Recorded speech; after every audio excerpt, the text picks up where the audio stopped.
남아프리카 공화국에서 열린 G20 정상회의 일정이 모두 마무리됐습니다. 튀르키예를 국빈 방문한 이재명 대통령은 오늘 밤 양국 정상회담에 나선 뒤 내일 귀국길에 오릅니다. 지난 21일 서울 신월동 아파트에서 발생한 화재와 관련해 경찰이 70대 남성을 긴급 체포했습니다. 이 남성은 아파트 관계인으로 1층 파지 수거장 근처에서 불을 낸 혐의를 받습니다. 더불어민주당이 대의원과 권리당원이 똑같이 한 표를 행사하는 1인 1표제 개정 절차에 속도를 내고 있습니다. 친명계가 개정안 무효 가처분 소송을 추진하는 등 강력 반발하고 있어 논란이 이어질 전망입니다. 국민의힘은 오늘도 대장동 항속 포기를 규탄하는 전국 순회 장외 공세를 이어갑니다. 오후에는 대장동 범죄 수익 환수 긴급 토론회를 개최하는 등 계엄 1주년을 앞두고 지지층 결집에 주력하고 있습니다. 미국과 우크라이나가 평화 프레임워크가 포함된 공동 성명을 발표하는 등 본격적인 종전 논의에 착수했습니다. 협상 진행 중에도 러시아는 우크라이나 하르키우에 대규모 드론 공격을 감행하는 등 공습을 이어갔습니다. 오늘 전국이 흐린 가운데 내일까지 가을비가 예보돼 있습니다. 비가 그친 뒤에는 다시 초겨울 추위가 이어질 것으로 보입니다.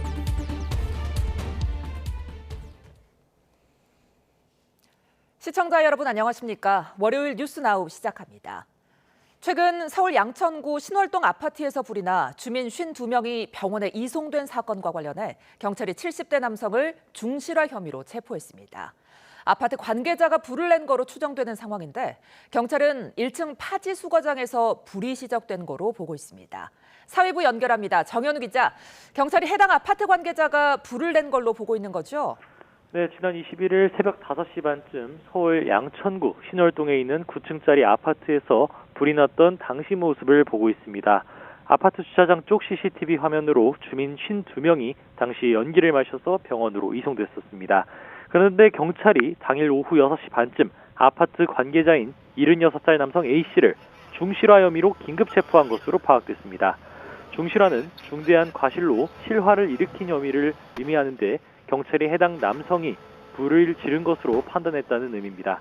경찰은 A씨에 대한 구속영장도 신청했는데 오늘 오전 법원에서 구속 여부를 판가름하기 위한 영장실질심사도 진행됩니다. 네, A씨가 화재를 일으킨 걸로 추정되는 장소는 어디입니까? 네, 경찰은 일단 화재가 발생한 장소를 해당 아파트 1층에 있는 파지 수거장으로 보고 있습니다. 앞서 소방 등 관계기관은 필로티 구조로 돼 있는 1층 주차장에 있던 차량에서 불이 시작된 것으로 보고 있었지만 이에 앞서 먼저 불이 붙은 곳을 확인한 것으로 추정됩니다. 경찰은 일단 A씨가 정확히 어떻게 화재를 냈는지 조사를 이어갈 것으로 보입니다. 이런 가운데 오늘 오전 10시부터는 경찰과 소방 그리고 한국전력이 화재 원인 규명을 위한 합동 감식을 진행하고 있습니다. 이렇게 지난 21일 새벽 5시 반쯤 양천구 신월동에 있는 아파트에서 불이 나고 4일 만에 감식이 이뤄지는 건데요. 당시 아파트 주민 90명 가운데 60명에 가까운 사람이 대피했고 52명이 연기를 마셔 병원에 옮겨진 가운데 주차장에 있던 차량 18대가 완전히 타기됐습니다. 지금까지 사회부에서 전해드렸습니다.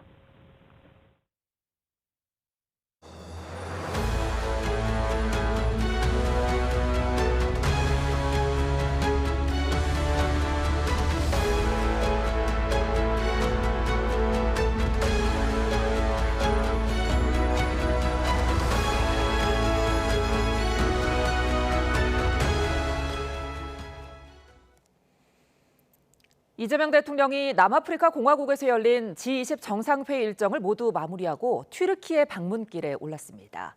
우리 시각으로 오늘 밤 튀르키예 대통령과 정상회담이 예정돼 있는데요. 자세한 내용 취재기자 연결해 알아봅니다. 홍민기 기자, 이 대통령이 튀르키예로 떠났다고요? 네, 그렇습니다. 이 대통령이 탄 공군 1호기는 우리 시각으로 오늘 새벽 남아프리카 공화국을 떠나 튀르키예로 출발했습니다. 튀르키예는 이번 순방의 마지막 방문지로 이 대통령은 국빈 자격으로 방문할 예정입니다.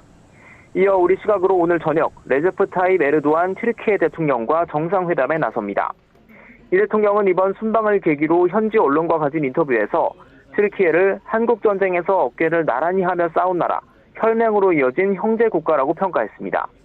또 양국 간 전략적 파트너십을 중요하게 여기고 강화할 거라고 설명했는데요. 올해 한국전쟁 75주년을 맞아 4대 파병국 가운데 하나인 튀르키예와의 관계를 강조함으로써 방산과 원전, 바이오 협력을 강화하는 계기로 삼겠다는 계획입니다. 이 대통령은 현지 시각으로 내일 한국전 참전 기념탑에 헌화한 뒤 귀국길에 올라 7박 10일간의 일정을 마무리할 예정입니다. 네, 이번 G20 정상회의 성과도 정리해 주시죠.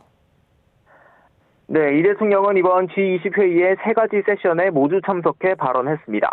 첫날 제1 세션에서는 전 세계의 포용 성장을 위한 3대 해법으로 선순환 재정, 다자 무역, 개발 협력을 제시했고, 기후 위기를 다룬 제2 세션에서는 국제사회의 위기 대응 노력을 계속 강화해야 한다고 촉구했습니다. 어제 제3 세션에서는 안정적이고 후회적인 핵심 광물 공급망을 구축해야 한다고 밝혔는데요. 이 대통령은 각 세션 사이사이 정상회담을 비롯해 크고 작은 회동도 이어갔습니다. 먼저 멕시코, 인도네시아, 튀르키예, 호주로 이뤄진 중견 5개국 리카 회동을 직접 주재하고 다자주의 협력을 강조했는데요. 프랑스 마크롱 대통령과의 정상회담에선 내년 한불 수교 140주년을 맞아 국빈 방한을 요청했고, 독일 메르스 총리와 만나서는 독일 통일의 비결을 묻기도 했습니다. 일본 다카이치 사나이 총리와 중국의 리창 총리와도 각각 만나 한일, 한중 협력 강화를 약속했습니다. 이 대통령은 오늘 2028년 한국의 G20 개최가 확정된 데 대해서는 막중한 책임감을 갖고 역할을 다하겠다고 밝혔습니다. 지금까지 용산 대통령실에서 전해드렸습니다. 윤석열 전 대통령의 내란 우두머리 혐의 재판에 여인영 전 국군 방첩사령관이 증인으로 출석했습니다. 계엄을 모의한 거로 지목된 이른바 안가 모임과 관련해 입을 열었는데 윤 전 대통령이 계엄을 언급하자 무릎까지 꿇으며 말렸다고 증언했습니다. 현장 취재기자 연결합니다. 신규혜 기자. 네, 내란 특검 사무실입니다. 예, 오늘 윤 전 대통령 재판 내용 전해주시죠. 네, 재판은 조금 전 10시 10분부터 서울중앙지법에서 진행되고 있는데 여인영 전 방첩사령관이 증인으로 출석했습니다. 여 전 사령관 증인신문은 지난해 상반기 계엄을 모의하던 거로 지목된 시점과 관련해서부터 차례로 진행되고 있습니다. 여 전 사령관은 대부분의 질문에 자신의 형사재판과 관련이 있다는 이유로 증언을 거부했는데요. 지난해 5월에서 6월쯤 있었던 삼청동 안가 모임과 관련해선 입을 열었습니다. 이 자리에서 윤 전 대통령이 여소야대 정국을 헤쳐나가는데 어려움을 호소하면서 해결 방안 가운데 하나로 비상대권, 즉 계엄을 언급했다는 겁니다. 여 전 사령관은 이 말을 듣고 계엄이 선포되더라도 군에서 대응하는 건 현실적으로 어렵다며 무릎까지 꿇었다고 증언했습니다. 네, 내란 혐의를 받는 다른 관련자들의 재판도 진행되고 있죠. 네, 일단 한덕수 전 총리의 내란 우두머리 방조 등 혐의 11차 공판이 오전 10시부터 진행되고 있습니다. 한 전 총리 재판은 모레 결심 공판이 예정돼 있는데 재판부가 조금 전 구체적인 일정을 확정했습니다. 모레 오전 10시부터 중앙지법에서 가장 큰 417호 대법정에서 진행되고요. 특검과 한 전 총리 측이 각각 2시간 동안 PPT를 이용해 구형 의견과 최후 변론을 진행하고 마지막에 한 전 총리가 직접 1, 2분 정도 최후 진술을 할 예정입니다. 오늘 재판은 일단 서증 조사가 진행되고 있는데 잠시 뒤엔 한 전 총리 본인에 대한 피고인 신문이 진행됩니다. 한 전 총리는 지금껏 계엄을 미리 알지 못했고 또 반대했다는 입장을 일관되게 유지했던 만큼 오늘 피고인 신문에서도 비슷한 취지로 진술할 거로 보입니다. 지금까지 내란 특검 사무실에서 YTN 신기혜입니다. 압수수색 현장에서 도주했다가 붙잡힌 도이치모터스 주가 조작 공범이 오늘 구속 후 첫 조사를 받습니다. 이번 주 김건희 특검에는 양평 공공지구 특혜 의혹에 연루된 국민의힘 김선교 의원이 출석할 예정인데요. 취재기자 연결합니다. 안동준 기자. 네, 김건희 특검 사무실입니다. 예, 오늘 주가 조작 공범이 구속 이후 첫 조사를 받죠? 네, 그렇습니다. 특검은 오늘 오후 2시부터 도이치모터스 주가 조작 혐의를 받는 공범 이모 씨를 불러 조사합니다. 지난 22일 구속된 이후 특검이 이 씨를 조사하는 건 오늘이 처음인데요. 이 씨가 충주에서 붙잡힌 뒤 특검은 연이틀 이 씨를 조사했는데 주로 도주 경위에 대한 조사가 진행됐습니다. 이 씨 신병을 확보한 만큼 오늘부터는 주가 조작 혐의에 대한 본격적인 조사가 이뤄질 걸로 보입니다. 특검은 이 씨가 주가 조작 시기 김건희 씨 계좌를 관리한 또 다른 주포로 보고 있는데요. 앞서 검찰에서는 무혐의 처분을 받았지만 특검은 이 씨가 차명 계좌를 통해 주가 조작에 가담한 걸로 보고 있습니다. 김건희 씨 주가 조작 혐의 재판은 다음 달 3일 결심 공판이 예정된 만큼 특검은 혐의를 입증할 진술을 확보하는 데 주력할 전망입니다. 네, 이번 주 소환 조사 일정도 정리해 주시죠. 네, 먼저 모레인 수요일에는 양평 공흥지구 특혜 의혹 당시 양평 군수였던 국민의힘 김선교 의원이 특검에 출석합니다. 이 특검은 김건희 씨 일가 회사가 개발 부담금이 면제되는 등 특혜를 받는 과정에서 김 의원이 개입했을 가능성을 두고 수사를 이어가고 있습니다. 다만 특검 수사가 순조롭지만은 않은데요. 앞서 특검은 김건희 씨 오빠 김진우 씨에 대해 구속영장을 청구했지만 법원은 혐의 소명이 충분하지 않다는 이유로 영장을 기각했습니다. 김진우 씨도 이번 주 목요일 아내 노모 씨와 함께 특검에 출석할 예정입니다. 내일은 오세훈 서울시장의 여론조사 비용 대납 의혹과 관련해 강철원 전 서울시 정무부시장과 오 시장의 오랜 후원자인 김한정 씨가 특검에 소환됩니다. 지금까지 김건희 특검 사무실에서 YTN 안동준입니다. 다음 주 12.3 비상계엄 1주년을 앞두고 민주당은 위헌정당 해산과 내란 전담 재판부까지 거론하며 총공세에 나섰습니다. 반면 국민의힘은 공격이 최선의 방어라는 기조 아래 환율 폭등 같은 경제 문제를 고리로 대여 공세에 화력을 집중했는데요. 국회 연결해 자세히 알아봅니다. 김철희 기자. 네, 국회입니다. 예, 먼저 민주당으로 가보겠습니다. 지도부가 국민의힘 해산을 거론했다고요? 네, 오늘 아침 회의에서 정청래 대표가 국민의힘 장동혁 대표의 전국 순회 국민대회를 저격하다 나온 말입니다. 국민은 불법 계엄과 내란이 여전히 끝나지 않았다고 느끼는데 반성조차 않는다는 건데요. 직접 들어보시겠습니다. 필요하다면 국민의힘을 위헌정당 해산 심판 대상에 올려 헌법적 절차를 밟겠습니다. 이 땅의 민주주의와 헌정 질서를 바로 세울 것입니다. 이어 아직도 윤어게인을 외치는 사람은 민주주의의 암적 존재라고 맹비난하며 모두 짜내야 한다는 말도 했습니다. 뒤이어 김병기 원내대표는 내란전담 재판부 설치를 공언했습니다. 필요성이 제기될 때부터 치밀하게 준비했다며 대통령이 순방을 마치고 귀국하면 차질 없이 추진하겠다고도 말했습니다. 또 내란 사범은 사변권 자체를 제한하는 법안까지 예고하며 내란 총공세에 나섰습니다. 네, 국민의힘은 외부 투쟁으로 계엄 1주년을 돌파하겠다는 전략입니까? 네, 말씀하신 것처럼 제1야당 역시 첫째도 공세, 둘째도 공세입니다. 오늘 아침 회의에선 경제 문제가 도마 위에 올랐는데 특히 환율이 1,500원대에 육박하는 등 경제가 어렵다는 점을 꼬집었습니다. 이어 이재명 대통령 재판을 막는 데 골몰하느라 정부가 경제의 황금 시간을 계속 놓쳤다며 건전재정 전환 등을 요구하고 나섰습니다. 이 부분도 직접 들어보시겠습니다. 경제는 구호가 아니라 과학입니다. 이제 호텔 경제학에서 벗어나야 할 때입니다. 대장동 항소 포기 역시 주요 공격 대상인데요.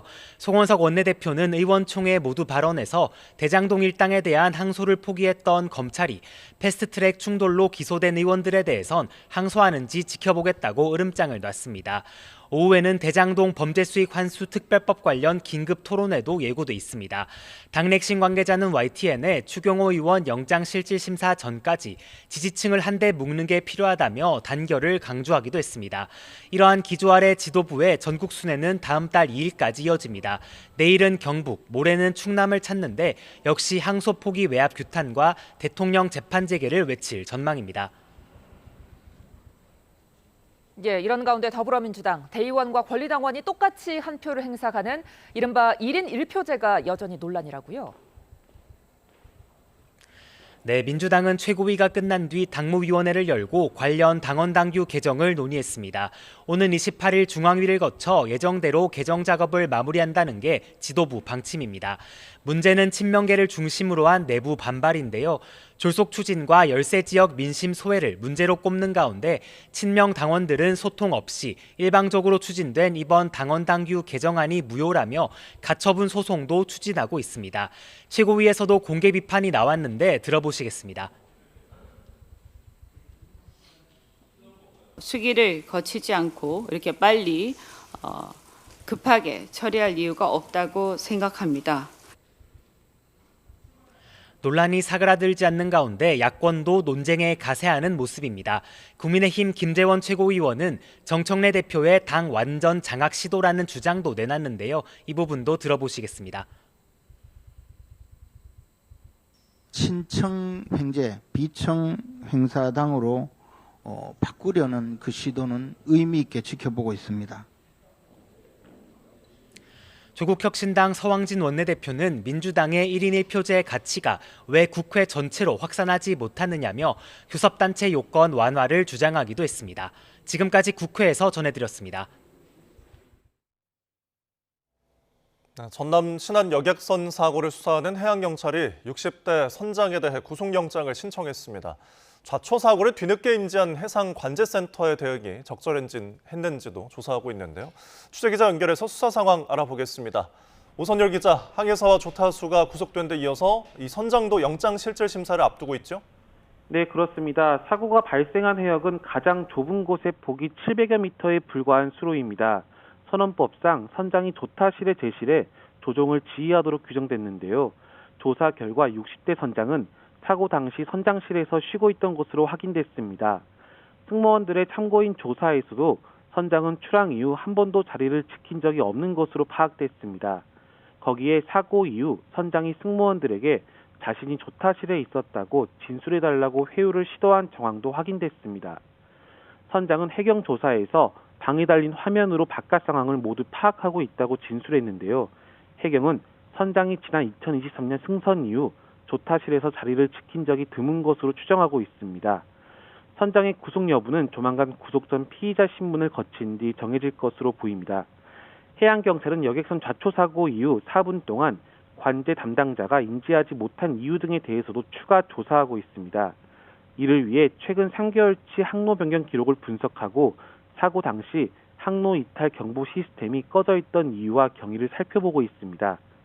앞서 여객선 운항사는 선박 사고 이후 정밀 점검과 안전 확인을 위해 연말까지 사고 여객선의 결항을 결정했습니다. 지금까지 광주 전남 취재본부에서 YTN 오선열입니다. 오늘 새벽 1시 50분쯤 대구 남산동 아파트에서 불이 나 20여 분 만에 꺼졌습니다. 이 불로 한 명이 화상을 입고 4명이 연기를 들이마셔 병원으로 옮겨졌습니다. 또 아파트 주민 130여 명이 대피하는 소동이 빚어졌습니다. 경찰과 소방당국은 목격자 등을 상대로 피해 규모와 화재 원인을 조사하고 있습니다. 오늘 오전 6시 30분쯤 충북 청주시 방서동에서 60대 A씨가 몰던 화물차가 횡단보도를 건너던 보행자를 덮쳤습니다. 이 사고로 20대 보행자가 현장에서 숨졌습니다. 경찰은 A씨를 상대로 신호위반 여부 등 사고 경위를 조사하고 있습니다. 최근 산불이 자주 발생하는 가운데 오늘과 내일은 전국에 건조함을 해소할 단비가 내릴 것으로 보입니다. 다만 해안가에는 강풍이 불고 산간에는 눈이 내리는 곳이 있어서 주의가 필요한데요. 또 누리호 4차 발사가 임박한 가운데 이번 주 고흥 지역 날씨도 변수입니다. 취재기자 연결해서 자세한 내용 알아보겠습니다. 정혜은 기자, 최근 가을 산불이 크게 번지는 사례가 늘고 있어 걱정인데요.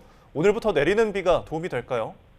네, 오늘과 내일 사이에 전국에 5에서 20mm 정도의 비가 예보됐고요. 특히 동해안 지역에는 내일까지 최고 20mm의 비가 내릴 것으로 보입니다. 보통 10mm 안팎의 비는 이틀 정도의 단비 효과가 있습니다. 이 정도의 비가 건조함을 완전히 해소하지는 못하지만 현재 불씨만 닿으면 바로 산불로 이어지는 최악의 상황은 피할 수 있을 것으로 보입니다. 다만 오늘은 아주 약한 비가 산발적으로 떨어지는 정도에 그치겠고 비다운 비는 밤사이 확대해서 내일까지 이어질 전망입니다. 이후 목요일과 주말에 또 한 차례 비가 이어지면서 단비 효과가 지속할 수 있을 것으로 예상됩니다. 기상청은 오늘은 1mm 미만의 비가 내리고 내일은 5에서 20mm의 비가 내릴 걸로 예상했고요. 내일 새벽과 오전 사이에는 강원과 전북 산간, 제주 산간을 중심으로 1에서 5cm의 눈이 내릴 것으로 예고했습니다. 이 비와 산간의 눈은 밤사이 확대해서 내일 전국으로 내릴 전망입니다. 현재 동해안에는 건조특보가 내려져 있는데요. 일부 해제할 가능성은 있지만 비의 양이 적은 지역은 특보가 계속될 것으로 보이기 때문에 지속적인 주의가 필요합니다.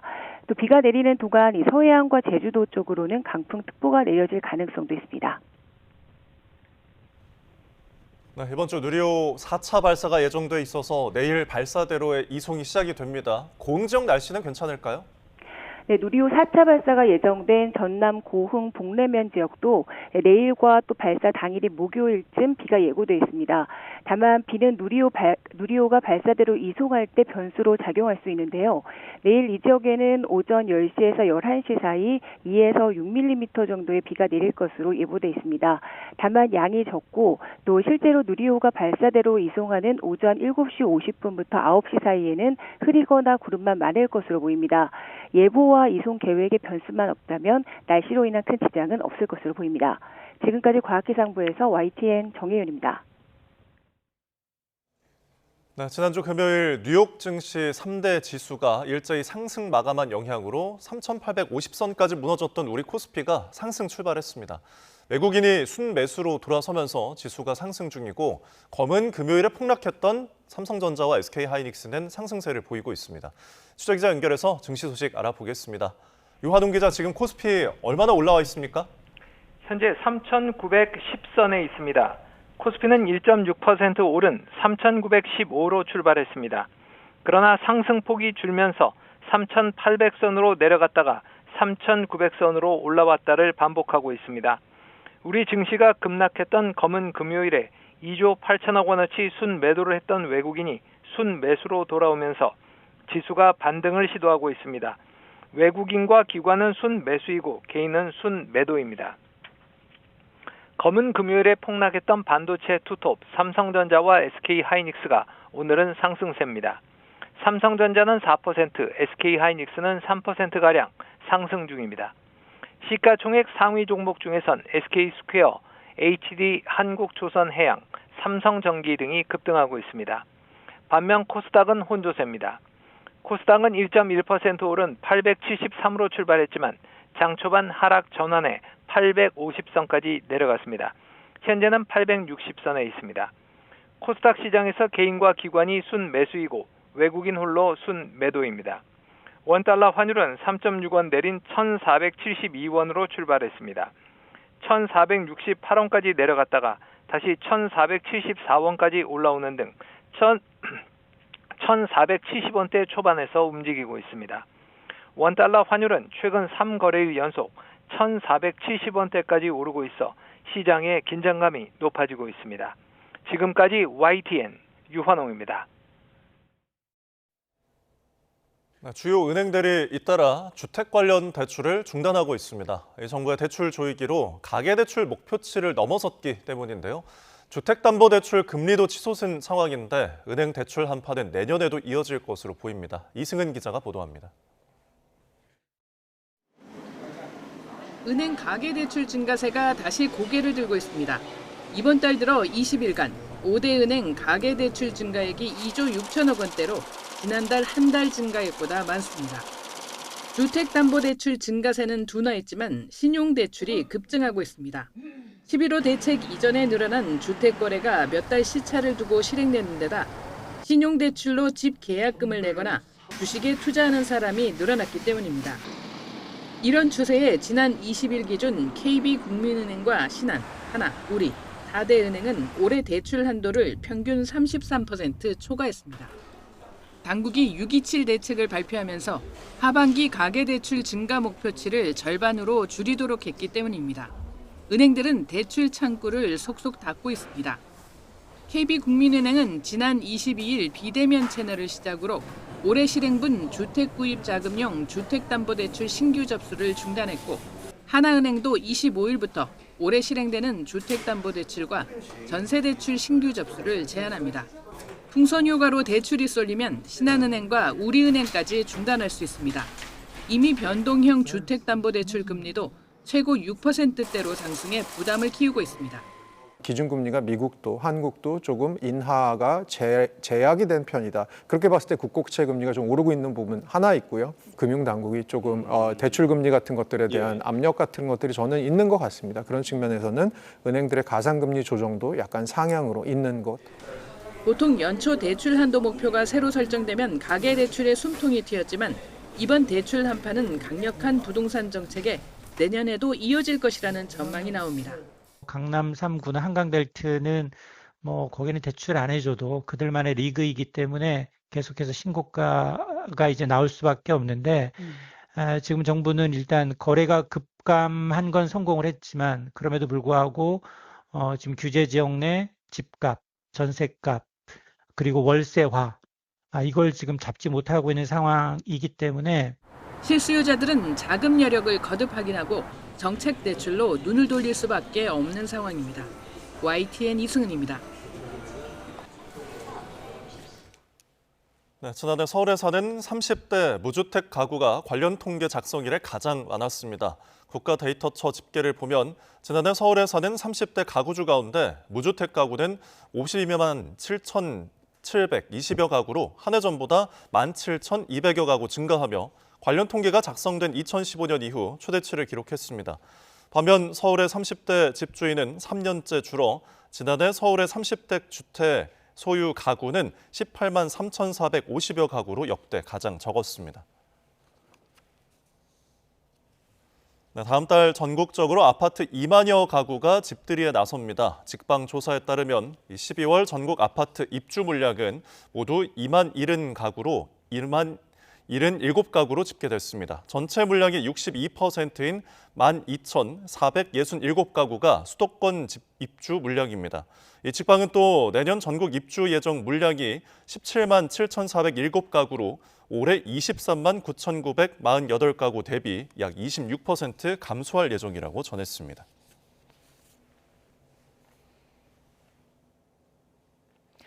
찬바람이 불면 더 생각나는 음식이죠. 바로 칼국수입니다. 그런데 요즘 칼국수 한 그릇 값이 10,000원에 육박하고 있는데요. 한국소비자원이 발표한 외식 물가 통계에 따르면 2015년에 6,000원대였던 칼국수가 지금은 한 그릇에 9,800원, 10년 사이에 무려 50.44%나 올랐습니다. 이 수치는 평균값이기 때문에 이미 10,000원을 훌쩍 넘었다고 느끼는 소비자도 많을 텐데요. 오른 건 칼국수만이 아닙니다. 김밥, 김치찌개, 백반처럼 편하게 한 끼 먹는 메뉴 가격이 일제히 오르고 있는데요. 이처럼 외식 물가가 빠르게 오르는 건 재료비 상승은 물론 인건비나 임대료, 전기료 인상 등 여러 요인이 맞물린 결과입니다. 특히 칼국수나 냉면 같은 면 요리는 이른바 면플레이션이라는 신조어가 등장할 만큼 가격 상승이 계속되고 있는데요.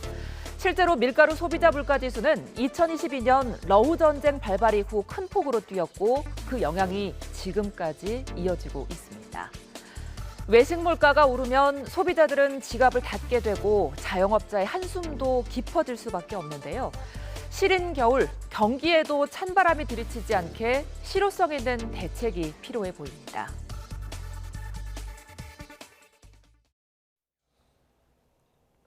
미국과 우크라이나가 3년 9개월 동안 지속된 러시아 우크라이나 전쟁을 끝내기 위한 평화 프레임워크를 마련했다고 발표했습니다. 미 국무부는 현지 시간 23일 미 우크라 회동에 대한 공동 성명 자료를 내고 미국과 우크라이나 대표단은 제네바에서 한 논의를 바탕으로 진전되고 정교화된 평화 프레임워크를 작성했다고 밝혔습니다. 양국은 성명에서 어떠한 향후 합의도 우크라이나 주권을 온전히 보장하며 지속 가능하고 공정한 평화를 담보해야 한다는 점을 재확인했다고 밝혔습니다. 우크라이나 종전 협상이 진행된 가운데 러시아는 우크라이나 제2도시 하르키우에 대규모 드론 공격을 감행했다고 로이터 통신이 보도했습니다. 로이터 통신은 현지 시간 23일 러시아군의 드론 공격으로 하르키우에서 4명이 사망하고 여러 명이 부상을 입었다며 도시 북동부 6개 지역에서 모두 15건의 공격이 기록됐다고 전했습니다. 이런 가운데 트럼프 미국 대통령이 종전 구상을 수용하지 않는 우크라이나를 향해 고마워하지 않는다며 불만을 드러냈습니다. 그런데 이 구상은 정작 미국의 핵심 관련 부서는 받아보지도 못한 채 트럼프 대통령의 맞사위가 푸틴 러시아 대통령 측근 등과 함께 개입한 것으로 알려져 논란이 일고 있습니다. 뉴욕에서 이승윤 특파원입니다. 트럼프 미국 대통령이 자신의 종전 구상을 적극 수용하지 않는 우크라이나를 향해 불만을 드러내며 압박에 나섰습니다. 우크라이나 지도부가 미국의 노력에 고마움을 표현하지 않았고 유럽은 계속 러시아에서 원유를 사고 있다는 겁니다. We have a way of getting peace, or we think we have a way of getting peace. He's going to have to approve it. 문제는 이 구상이 러시아가 돈바스와 크림반도를 영토로 인정받고 경제 제재를 해제받으며 G8에 재가입해 국제 교류를 재개하는 내용을 담은 점. 우크라이나와 유럽은 물론 미국에서도 민주당뿐만 아니라 공화당 일각에서도 러시아에 너무 유리하다며 반발하고 있습니다. 마코 루비오 미 국무장관은 이는 러시아의 소원을 담은 것이라고 말한 것으로 전해졌지만 미국이 작성한 게 맞다며 부인했습니다. 트럼프 대통령은 최종 제안은 아니라며 협상 과정에서 수정될 여지가 있음을 시사했습니다. 게다가 구상 초안 작성에 트럼프 대통령의 맞사위인 제러드 쿠슈너와 블라디미르 푸틴 대통령의 측근이 개입한 것으로 알려졌습니다. 쿠슈너는 키릴 드미트리에프 러시아 직접 투자 펀드 대표 등과 지난달 미국에서 만나 초안을 작성한 것으로 파악됐습니다. 더구나 미 국무부와 백악관 국가안보회의 등 외교 안보라인 고위 관계자들은 계획안을 공유받지 못한 것으로 전해져 논란을 키우고 있습니다. 뉴욕타임스는 트럼프 대통령이 노벨 평화상 대신 2차 대전 때 독일에 굴복한 영국 총리의 이름을 딴 네빌 체인벌린 평화상을 받게 될 것이라고 꼬집었습니다. 뉴욕에서 YTN 이승윤입니다. 트럼프 미국 대통령과 최근 예상 밖의 화기애애한 모습을 연출한 조란 맘다니 뉴욕시장 당선인이 이 뉴욕시를 위해 협력하겠지만 트럼프 대통령을 여전히 파시스트로 생각한다고 밝혔습니다. 맘다니 당선인은 NBC 뉴스 인터뷰에서 트럼프 대통령이 파시스트라고 생각하느냐는 질문에 과거에 그렇게 말했고 오늘도 그렇게 생각한다고 답했습니다. 트럼프 대통령이 민주주의에 위협이 된다고 생각하느냐는 질문에도 과거에 말한 모든 것을 계속해서 믿는다고 답했습니다.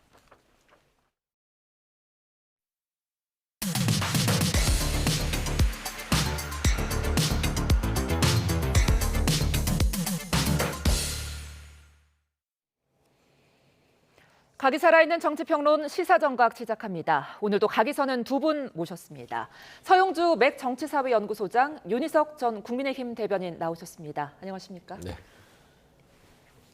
자, 민주당이 연일 시끄럽습니다. 지금 1인 1표제, 그러니까 대의원과 권리당원이 똑같이 이제 한 표씩을 갖는 네. 문제로 시끄러운데 당무위원회를 열고 관련 논의를 지금 진행 중인데 어떻게 보고 계십니까? 일단 좀 이 부분들을 당내에서 어떻게 결정할지 좀 지켜봐야 될 것 같아요. 예. 이게 그 일부분의 어떤 그 문제 제기가 아니라 다수의 문제 제기가 지금 쏟아지고 있기 때문에 이거를 지도부가 뭐 일단 일정상 강행을 해버리면 예. 이게 수습하기가 좀 곤란할 상황까지 왔다. 사실 이 당원 주권 시대를 정청래 대표가 얘기했고요. 거기에 따라서 1인 1표제, 그러니까 대의원과의 동등한 표의 등가를 주겠다는 거예요. 예. 이 부분들은 꾸준히 제기돼서 계속해서 대의원과 일반 권리당원의 비율을 줄여왔습니다. 근데 지금 아예 1인 1표를 한다는 것인데 예. 그 방향에 대해서는 공감을 대부분 하고 있는 거는 같아요.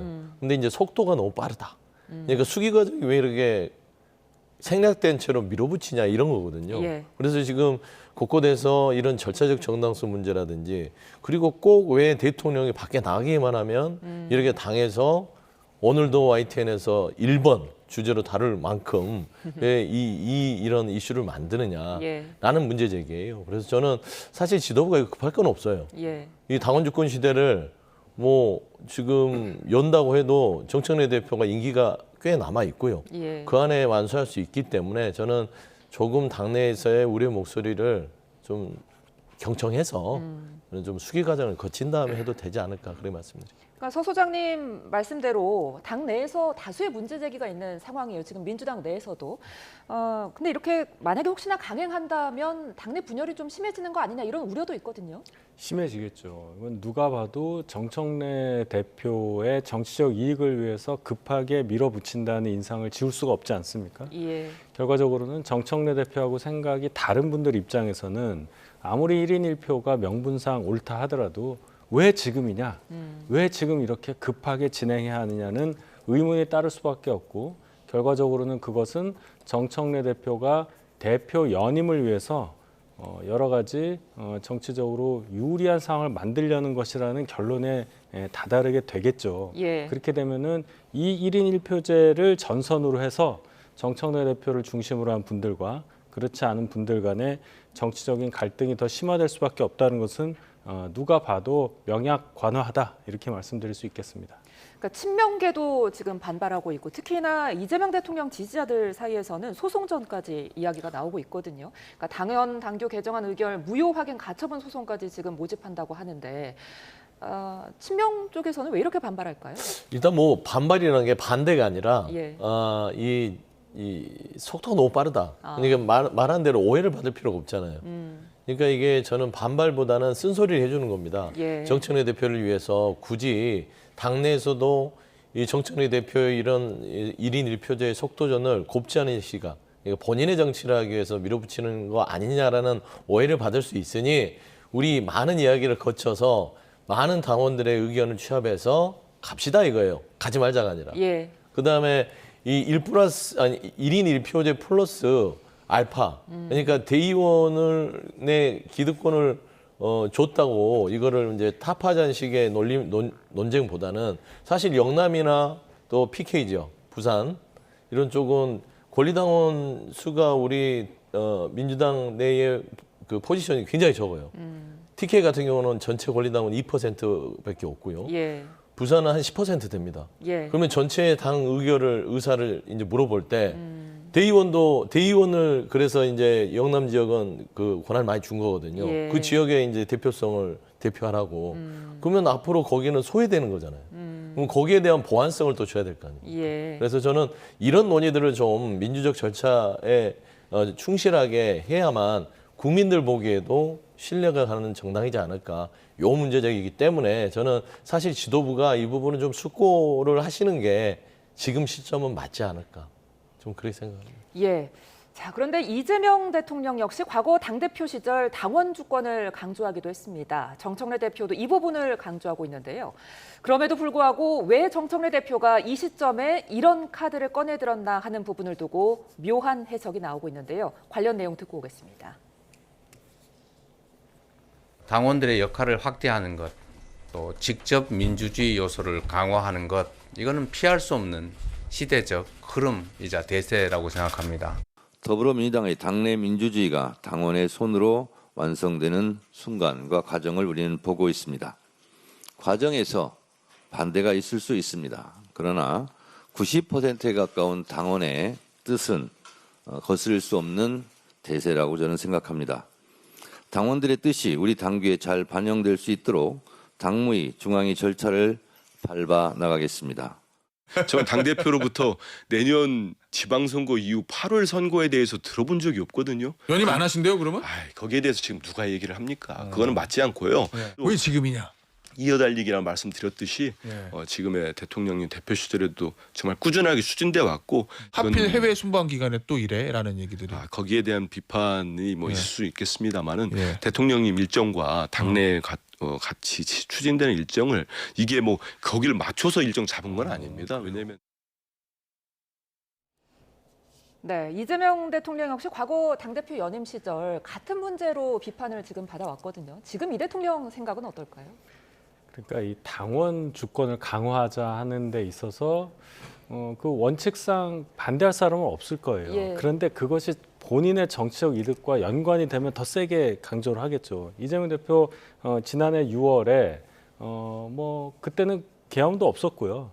쭉 가는 과정에서 본인을 지지해서 했던 소위 말하는 개딸이라는 분들에게 계속 소구하기 위해서라도 저런 얘기를 안 할 수밖에 없고 지금은 입장이 또 다른 거예요. 민주당에서는 아마 이럴 겁니다. 대의원 비중을 줄였는데 이제는 아예 똑같이 당원들하고 똑같이 만드는 과정까지 너무 급하게 가는 것에 대해서 지적을 한다고 보지만 일반 국민 입장에서는 이재명 대통령도 대표 시절에 주장했고 지금 정청래 대표도 주장하는 게 내용이 같은데 왜 이렇게 파열음이 나느냐 하는 것에 대해서 의문을 가지실 거예요. 예. 정치적으로 입장이 다른데 똑같은 걸 가지고 찬성을 하니까 거기에 대해서 또 반대 논리를 개발해야만 하는 친명, 소위 말하는 친명이라는 분들의 어떤 딜레마가 있는 거죠. 결론적으로는 여당 대표인 정청래 대표가 대통령 또는 대통령실의 입장과 자꾸 엇나가는 방향의 정책 행보를 계속 해왔다는 점, 그것 때문에 이 지점을 두고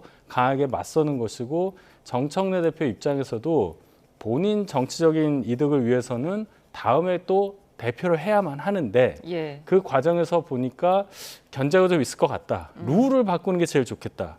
왜냐? 본인이 당대표 됐을 때 대의원 투표에서는 권리당원 투표보다 20%포인트 정도 적게 나왔단 말이에요. 예. 그러니까 이것을 바꿔야 되겠다는 결심을 하게 된다. 이 지점이 여권 분열의 하나의 단초가 될 가능성이 크다. 저는 이렇게 봅니다.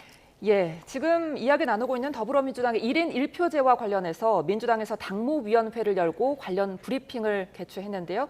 자, 영상 함께 보고 오겠습니다. 예, 더불어민주당 사무총장 조승래입니다. 방금 당무위원회 회의가 있었고 당무위원회 논의를 통해서 당원 주권 확대와 당원의 지방선거에 당원들의 참여를 확대하기 위한 당원 당규 개정 논의가 있었고 그 안건에 대해서는 특별한 이견이라 물론 일부 이견이나 우려사항 전달한 부분이 있었습니다만 그 당원 당규를 처리하자는 것에 대해서는 구체적으로 동의가 됐고 다만 1인 1표제 도입 등과 관련해서 당원들과 일부의 우려가 있기 때문에 그 우려를 감안해서 어떻게 보완해 나갈 것인가에 대한 보완책을 조금 더 논의를 하기 위해서 중앙위원회 소집을 당초 11월 28일에서 12월 5일로 일주일 연기하는 안에 대해서 현재 수정 동의가 지금 돼 있는 상태이고 그 수정 동의를 이따가 오후에 속개를 해서 결정을 하게 될 것 같습니다. 지금 이제 서면 동의 의견을 내신 분들이 있기 때문에 그분들의 의견을 다시 들어서 이 수정을 해야 되기 때문에 현재 그런 절차를 진행하고 있다는 말씀을 드리겠고 참석자들은 일주일 정도 미뤄서 조금 더 의견을 좀 더 듣고 보완책을 구체화시키는 것에 대해서 어느 정도 공감대가 있어서 수정하기로 판단을 했고 정청래 당대표께서 수정안을 직접 발의했고 그 수정안에 대해서 지금 서면 의견을 내신 분들의 서면 동의 절차를 밟아서 확인 절차를 거쳐서 이따 오후 3시 반인가요? 이따 3시 반에 당무위원회를 속개해서 다시 의결하는 것으로 그렇게 진행할 예정입니다. 예. 나머지 사항들은 최고위에 논의된 사항과 크게 다르지 않을 것으로 보면 될 것 같습니다. 수정안 구체적으로 어떻게 했나요? 중앙위원회 소집 관련해서 최고위원회에 의해서 당무위원회에 부의한 거는 11월 28일 오전 10시 30분 온라인 생중계로 하고 온라인 투표를 10시 30분부터 15시까지 하는 것으로 되어 있습니다. 근데 그 기간을 일주일 정도 늦춰서 12월 5일 10시 반에 하는 것으로 하고 장소는 뭐 저희들이 이제 확인해서 하면 되는 거니까 하는 것으로 했고 예, 더불어민주당 조승래 사무총장 1인 1표제와 관련해서 일부 이견이 있었지만 당원 참여 확대에는 동의했다 이런 내용을 전했고요. 그리고 일부 우려에 대해선 보완책을 논의하겠다며 오후에 당무위를 속개해서 논의를 이어가겠다 이렇게 밝혔는데요. 자, 서 소장님 오전에는 지금 의견이 합치되진 않은 모양새입니다. 네, 앞서 얘기했듯이 당내 이견이 상당히 꽤 무게감 있게 나오고 있기 때문에 예. 이거를 강행했을 때는 조금 그 파열음이 불가피했어요. 근데 당무위에서 그 안에서 일단은 중앙위를 미뤘잖아요, 일주일. 예. 그 시간 동안 이제 조금 더 수기를 하자는 것이고 당원 주권이 뭡니까? 전체 당원들의 의견이 당에 잘 반영돼야 되는데 예를 들어서 당 안에서의 국회의원들이나 그 구성원들의 목소리뿐만 아니라 또 일부 당원들이 1인 1표제에 대해서 얘기를 하잖아요. 그분도 당원이잖아요. 당원 주권을 실현하려면 그런 분들의 의견까지 다 당의 당무에 포함시켜야 되는 거잖아요. 근데 그 자체를 무시하고 밀어버릴 수는 없는 것이죠. 사실 저는 대통령이 이제 순방 돌아오시고 나서 이 부분도 조금 의견을 같이 좀 고민할 생각도 있지 않나 싶기도 하고요.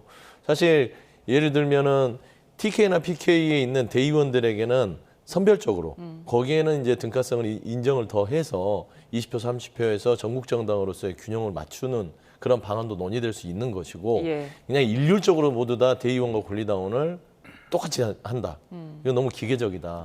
라는 부분이 있어서 저는 한 일주일 정도 그래도 좀 미룬 부분은 나름대로 좀 소통하려는 노력들 저는 그런 부분들은 좀 평가하고 싶습니다. 그런데 지금 김민석 총리도 당대표에 출마할 수 있다 이런 이야기도 나오잖아요. 네. 만약에 1인 1표에 대해서 강행을 해서 내년에 전당대회를 치르게 된다면 누구한테 유리한 겁니까?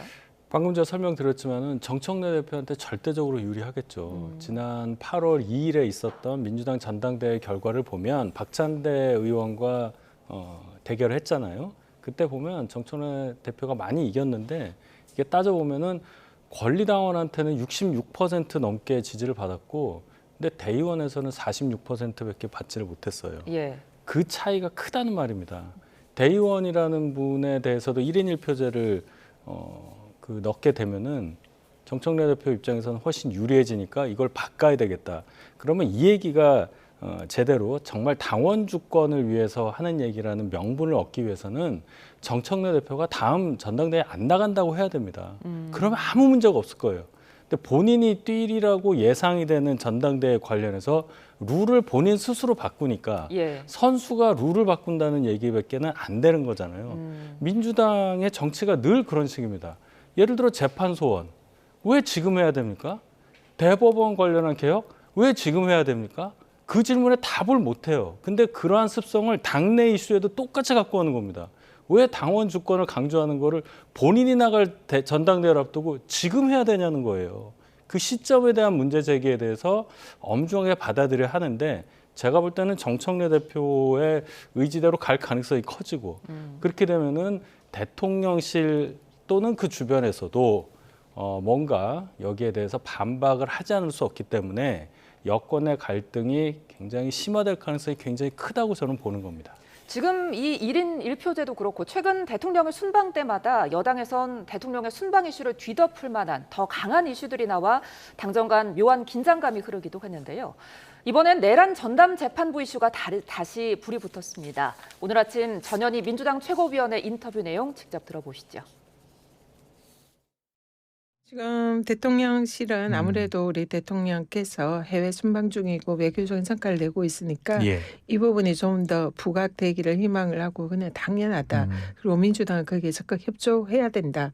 이렇게 생각을 합니다. 하지만 또 국회는 국회가 해야 할 일이 있습니다. 그래서 그런 부분도 충실히 하는 것이 국회의 또 책무다. 이렇게 생각합니다. 예. 서울시장에 출마하려면 최고위원을 내려놔야 되는 거잖아요. 네, 그렇습니다. 언제 결심하실 거예요? 지금 이제 그 고민에 막 예. 빠져왔고요. 아, 그래요? 네, 예. 그래서 아무래도 이번 주 내로는 어느 정도 결단을 해야 될 것 같은데 예. 치열하게 고민을 하고 있고요. 또 책임감을 가지고 이 저의 쓰임새를 어떻게 하면 좋을지에 대해서 많은 고민을 하고 있습니다. 네, 이 대통령은 지금 순방 중인데 또 민주당 내 의견이 지금 이슈가 떠올랐습니다. 어떻게 보면은 당내에서는 이 내란 전담 재판부에 대해서 좀 속도 조절론이 나왔었는데 강경파는 지금 더 이상 미뤄서는 안 된다 이런 메시지를 내놨거든요. 왜 그런 걸까요? 내란 그 전담 재판부 자체는 이제 당론으로 추진되는 건 아닌 건 확실하고 예. 각 개개인 특히 이제 지도부에서 이런 얘기가 나오니까 이게 당론이 아니냐 그런 얘기 있어요. 근데 아마 지방선거를 의식한 예. 말씀한 대로 앞서 다 연계가 되는 겁니다. 뭔가 강력하고 사이다 같은 그런 모습을 보여야 당원들한테 표를 얻을 수 있는 것이고 사실 서울시장 후보로 나서는 전현희 의원 같은 경우는 당원들의 어떤 경선 과정에서의 지지가 너무 필요하지 않겠습니까? 그래서 저는 그런 부분들에서 나온 얘기다. 다만 정청래 대표도 내란 재판 전담부에 대해서는 조금 조절하자. 순방 이후에 얘기하자 한 거 아니에요. 그러니까 이런 부분들이 제가 늘 얘기했지만 그 정당에서 오랫동안 정치를 하신 분들은 첫 번째 이게 국가의 국정에 도움이 되느냐를 먼저 생각하고 그다음 당에 도움이 되느냐. 그다음에 자기 정치를 생각해야 되는데 이 두 가지보단 자기 정치를 먼저 생각하다 보면 엇박자가 날 수 있다. 그래서 저번에 재판중지법도 대통령실에서 나서서 막았잖아요. 예. 그래서 저는 이런 부분도 순방 이후에 어떤 그 법무부 장관도 있고 대통령실의 입장도 있고 하니까 좀 만나서 얘기를 하면 좋겠어요. 우리 민주당이 집권여당이라는 부분들을 늘 좀 잊지 말고 좀 여유롭게 속도 조절하는 모습들 하지 말라는 소리는 아니지만 그래서 저는 그런 부분들이 조금 국민들이 왜 그러지? 라고 좀 궁금해하실 부분으로 남을 것 같아요. 그러니까 지금 민주당에서는 윤 전 대통령이 다시 석방되는 건 절대 안 된다 이런 이야기하면서 내란 재판부를 밀어붙이고 있거든요. 이런 부분들이 좀 강성 지지층에 호소하려는 거 아니냐는 시각이 있어요. 그렇죠. 지금 재판 결과를 자꾸 예단을 하려는 그런 움직임이 민주당 내부에 있다고 봐요. 예. 아마 지기현 판사에 대한 불만이 여기까지 왔다. 그리고 너무 과도하게 예상을 해서 이러다가 재판 제대로 안 끝나면 구속 기간이 만료되고 그렇게 되면 윤 대통령 풀려나는 거 아니냐. 그러니까 내란 전단 재판부 해서 절대로 그렇게 못하게끔 재판을 빨리 진행하고 형도 굉장히 세게 가져. 뭐 이런 거 아니겠어요? 예. 그러면 이게 언어 도단인 게요. 재판부를 어떤 결론을 내놓고 만들자는 거예요. 재판부가 독립적으로 재판을 해서 어떤 결론이 나온 것에 따르겠다고 하는 우리의 모든 사람이 알고 있는 원칙을 뒤집어서 역으로 결론을 내놓고 재판부라는 형식을 갖춰서 그 결론을 내겠다 이런 생각밖에 안 되니까 예. 그러면 합리적인 분들은 판단을 하겠죠. 왜 저러는 거냐. 예를 들어 전현희 의원의 주장대로 그것이 당원들에게 닿아서 본인이 만약 서울시장 후보가 된다 하더라도 이러한 주장을 계속하면은 본선에서 당선이 되겠습니까? 거기까지 생각을 하고 행보를 하셔야 하는데 답답한 행보가 계속 이어지는 민주당의 강경파들의 움직임입니다. 예.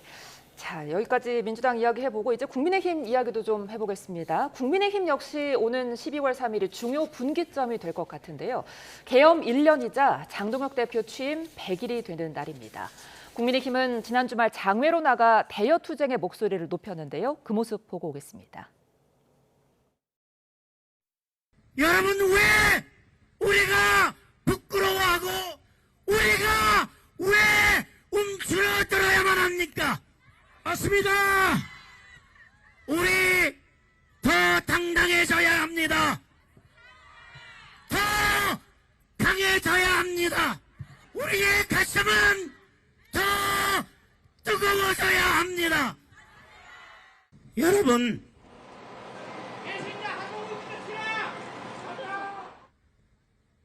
눈을 크게 뜨고 귀를 활짝 열고 우리 더 큰 소리로 외쳐야 합니다. 이재명 재판 어게인! 이재명 아웃! 그리고 더 큰 소리로 외쳐야 합니다. 네, 국민의힘 본격적으로 장외 여론전에 돌입한 모습인데요. 지금 대장동 사건 항소 포기 부분을 지금 집중적으로 부각하면서 어떤 정부의 비판적인 여론을 집중하려는 듯한 의도로 보이거든요. 이런 여론전 성공할까요? 일단은 뭐 그 장동혁호가 순항하고 있다는 말에는 국민들 누가 동의를 할지 모르겠으나 한 20% 내외의 강성 지지층이 동의를 하겠죠. 근데 사실 저는 뭐 이제 야당이니까 지금 현 정부에 대해서 뭐 날선 비판하는 것까지는 이해를 되나 예. 이게 논리적이어야 되잖아요. 이게 이재명 정부가 이제 들어서 6개월 됐는데 벌써 이재명 아웃이면 어떡합니까? 대선 불복이냐고 묻고 싶고요. 두 번째 장동혁 대표와 윤석열 전 대통령이 닮은 꼴이 있어요. 전시행 승리를 하고 있는 겁니다. 그리고 공통분모가 뭐냐면 한동훈 전 대표를 그렇게 쫓아내고 싶어합니다. 닮았잖아요. 예. 윤석열 전 대통령도 예전에 당장 잡아와라. 총으로 쏴서 죽이고 싶다라는 얘기를 할 만큼 원망스러웠고 장동훈 대표도 론스터와 관련해서 한동훈 전 대표에 대해서 칭찬하지 않잖아요. 저는 그런 부분에 있어서는 닮아 있고 거기에 우리는 황교안이고 정광훈을 품겠다라고 하는 상황에서 어떤 메시지가 통할지 저는 이 부분에 대해서는 사실 본인들의 잔치를 하고 있는 것이고 수치가 얘기해 주는 게 최근 갤럽 조사를 보면 국민의힘과 민주당의 지방선거에서의 중도층의 지지율이 거의 붙어 있다가 지금 한 달 새에 14%까지 격차가 벌어집니다. 그건 어떻게 또 설명할 것이고 최근에 대장동 그 항소 포기 현장 의원들 동원도 보면 50명에서 15명으로 줄어들잖아요. 그러면은 장동혁 대표가 잘하고 있다고 할 수 없죠. 지금 이제 장동혁 호에 대해서 국민의힘 내에서도 의견을 좀 나누고 있는 것 같은 게 이제 다음 주 12월 3일을 앞두고 계엄에 대한 사과가 있을 것이냐, 사과를 해야 한다. 아직 사과보다는 뭐 다른 문제에 좀 집중하자 이런 의견들이 있는데 어떻게 될까요? 일단 장동혁 호가 순항을 한다고 보면은 왜 장외 집회를 하겠습니까? 지금 잘 안 되니까 밖에 나가서 국민들께 직접 호소하겠다는 의도로 보이고 지금 제 영상 보신 분들은 많이 놀라셨을 거예요. 굉장히 장동혁 대표가 목소리를 크게 내면서 굉장히 센 발언을 많이 했잖아요. 그리고 다른 최고위원 한 분은 일반적인 국민이 갖고 있는 인식과 전혀 동떨어진 얘기를 하고 있습니다. 그러한 진단을 지도부 전체가 하고 있다면 앞으로도 국민의힘에 대해서 걱정하는 당 구성원들의 목소리가 커질 것이라고밖에 볼 수 없습니다. 그렇기 때문에 최근 들어서 계엄에 관련한 당의 입장을 조금 더 진전된 방향으로 피력해야 한다는 의견이 많고 당의 전체적인 어떤 정치적인 방향을 바꿔야 한다는 의견이 조금씩 나오고 있는 겁니다. 장동혁 대표가 여러 생각을 하시겠지만 당내의 목소리가 조금씩 커지는 상황에서 지금과 같은 목소리를 계속 낼 수 있을 것이냐, 그거는 본인의 선택이에요. 지금처럼 똑같이 낸다면 방금 전에 그래픽으로 나왔지만 우리가 그래도 많이 참조하는 여론조사 결과에 따른 그러한 결과들, 민주당 지지율의 절반 조금 넘는 지지율, 30% 근처에도 못 가는 지지율, 이것이 고착화될 때 과연 장동혁 지도부가 계속해서 당을 이끌 수 있는 상황이 되느냐, 여기에 대해서 많은 고민을 할 것이라고 보기 때문에 일단 지금 이 상황에서는 조금 지켜보고 또 당내의 목소리가 어떻게 나오는지에 따라서 많은 변화가 있을 것이다. 이 정도로만 생각하고 싶습니다. 예, 장동혁 대표 사과냐 장외투쟁이냐 어떤 길로 갈지 좀 지켜보도록 하고요. 끝으로 조국 혁신당 이야기도 좀 해보겠습니다. 최근 한동훈 전 대표가 쏘아올린 토론 논쟁. 결국 조국 대표는 한 전 대표가 아닌 장동혁 대표를 토론 상대로 지목했는데요. 장 대표 역시 이를 수락했습니다. 하지만 민주당 정청래 대표는 관심이 없어 보이는데요. 관련 인터뷰 듣고 오겠습니다. 아직 실무자 선에서 접촉은 이루어지지 않았고요. 어제 대표께서 말씀하신 내용으로 가름하도록 하겠습니다. 저희는 전제 조건도 없고요. 정청래 대표의 토론 참여도 전제 조건이 아닙니다. 최대한 이른 시일 내에, 빠른 시일 내에 국민 여러분께서 대장동 항소 포기 외압 의혹의 주역이 누구인지 알고 싶어 하시기 때문에 최대한 이른 시일 내에 진행할 생각입니다. 대장동 사건을 가지고 토론의 대상이 됐다라는 자체가 저는 뭐 동의할 수 없고요. 토론 대상 자체도 안 되는구나. 이거죠. 그 사람들을 죄 주고 벌 주고 하는 문제에 토론의 대상이 됩니까? 조국 대표가 이제 어제 그 당 대표가 되었죠. 근데 그 사면 이후 여러 가지 좀 발언력이 과거에 비해서는 좀 다소 뭐 좀 다 떨어진다 이런 평가도 좀 있거든요. 존재가 오히려 없느냐. 저희들이 생각하는 건 국정조사의 대상인 거죠. 저희 당 내부 정비가 끝나면 가능한 빠른 시간 내에 당내당 접촉을 시작할 생각입니다. 그래서 양당에서 시간, 장소 뭐 등등이 합의가 이루어지면 가능한 빠른 시간에 시작을 해야죠. 그거는 양당에서 공식 협의 테이블이 만들어지지 않을까 저는 생각하고 있습니다. 네, 조국 대표, 한동훈 전 대표는 원외고급이 안 맞는다. 그러면서 지금 장동혁 대표를 지목했는데 어떻게 보셨어요? 그러니까 뭐 장동혁 대표를 지목하거나 한동훈 전 대표를 기피하거나 그거는 크게 중요하지 않고 민주당 입장에서는 조국 대표가 왜 이렇게 쓸데없는 일을 하지? 라고 생각할 가능성이 크죠. 그러니까 대장동 항소 포기 이슈는 이미 다 말라버린 이슈인데 그걸 다시 끄집어내서 특히나 민주당이나 현 정부에 좋지 않은 부정적 요인으로 작용했음에도 불구하고 이 불씨를 왜 조국 대표가 살리죠? 그걸 묻고 싶은 거예요. 사실상 항소 포기의 문제에 있어서는 이미 검찰 내의 간부들이 사퇴를 하면서 다 마무리가 됐는데 본인이 이 이슈를 가지고 또 정치권에 또 이 어떤 하나의 그 다시 이 정쟁화를 시키려고 하는 것들 이해할 수 없는 뭐 정무적 판단 같다. 아쉬움이 크고 사실 본인 어떤 최근에 어떤 그 당내 사건을 잘 처리하지 못하면서 어떤 메시지의 어떤 그 메시지가 전달되는 그런 전달력이 떨어지다 보니까 사실 그 좀 무리한 것 같다. 그렇게 생각하고 싶습니다. 그러니까 민주당 정청래 대표는 나올 생각이 없어 보이고 그리고 민주당 내에서는 이게 토론 자체가 성립되지 않는 주제다 이렇게 나오고 있거든요. 실제로 토론까지 가겠습니까?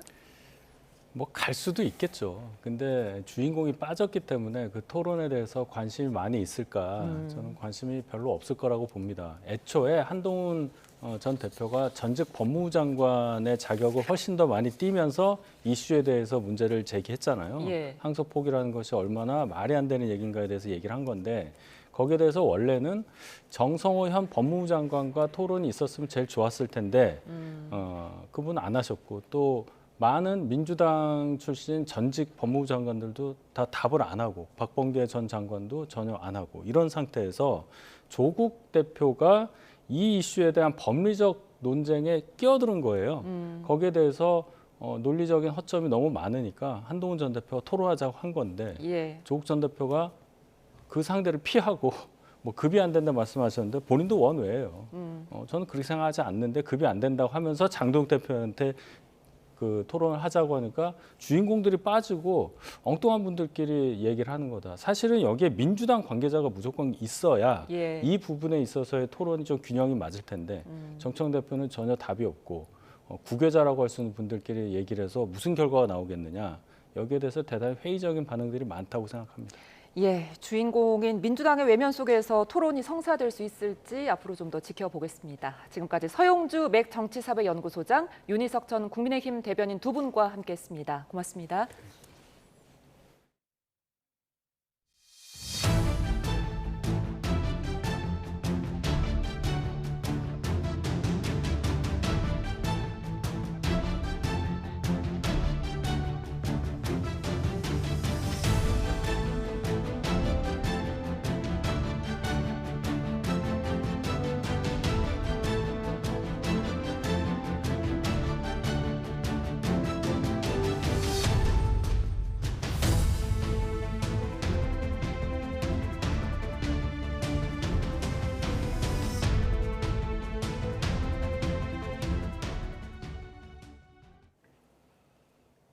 최근 서울 양천구 신월동 아파트에서 불이 나 주민 52명이 병원에 이송된 사건과 관련해 경찰이 70대 아파트 관계자를 중실화 혐의로 체포했습니다.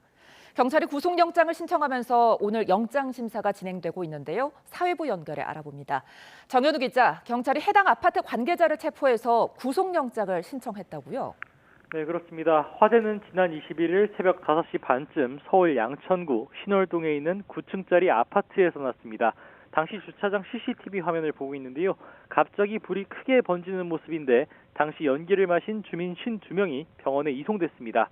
그런데 불이 난 당일 오후 6시 반쯤 경찰이 아파트 관계자인 76살 남성 A씨를 중실화 혐의로 긴급 체포한 것으로 확인됐습니다. 중대한 과실로 화재를 일으킨 혐의인데요. 경찰은 A씨에 대한 구속영장도 신청했습니다. 오늘 오전 구속 전 피의자 신문 뒤 법원을 빠져나오면서 A씨는 혐의를 인정하느냐는 질문에 정답은 알 수 없다고 답했습니다.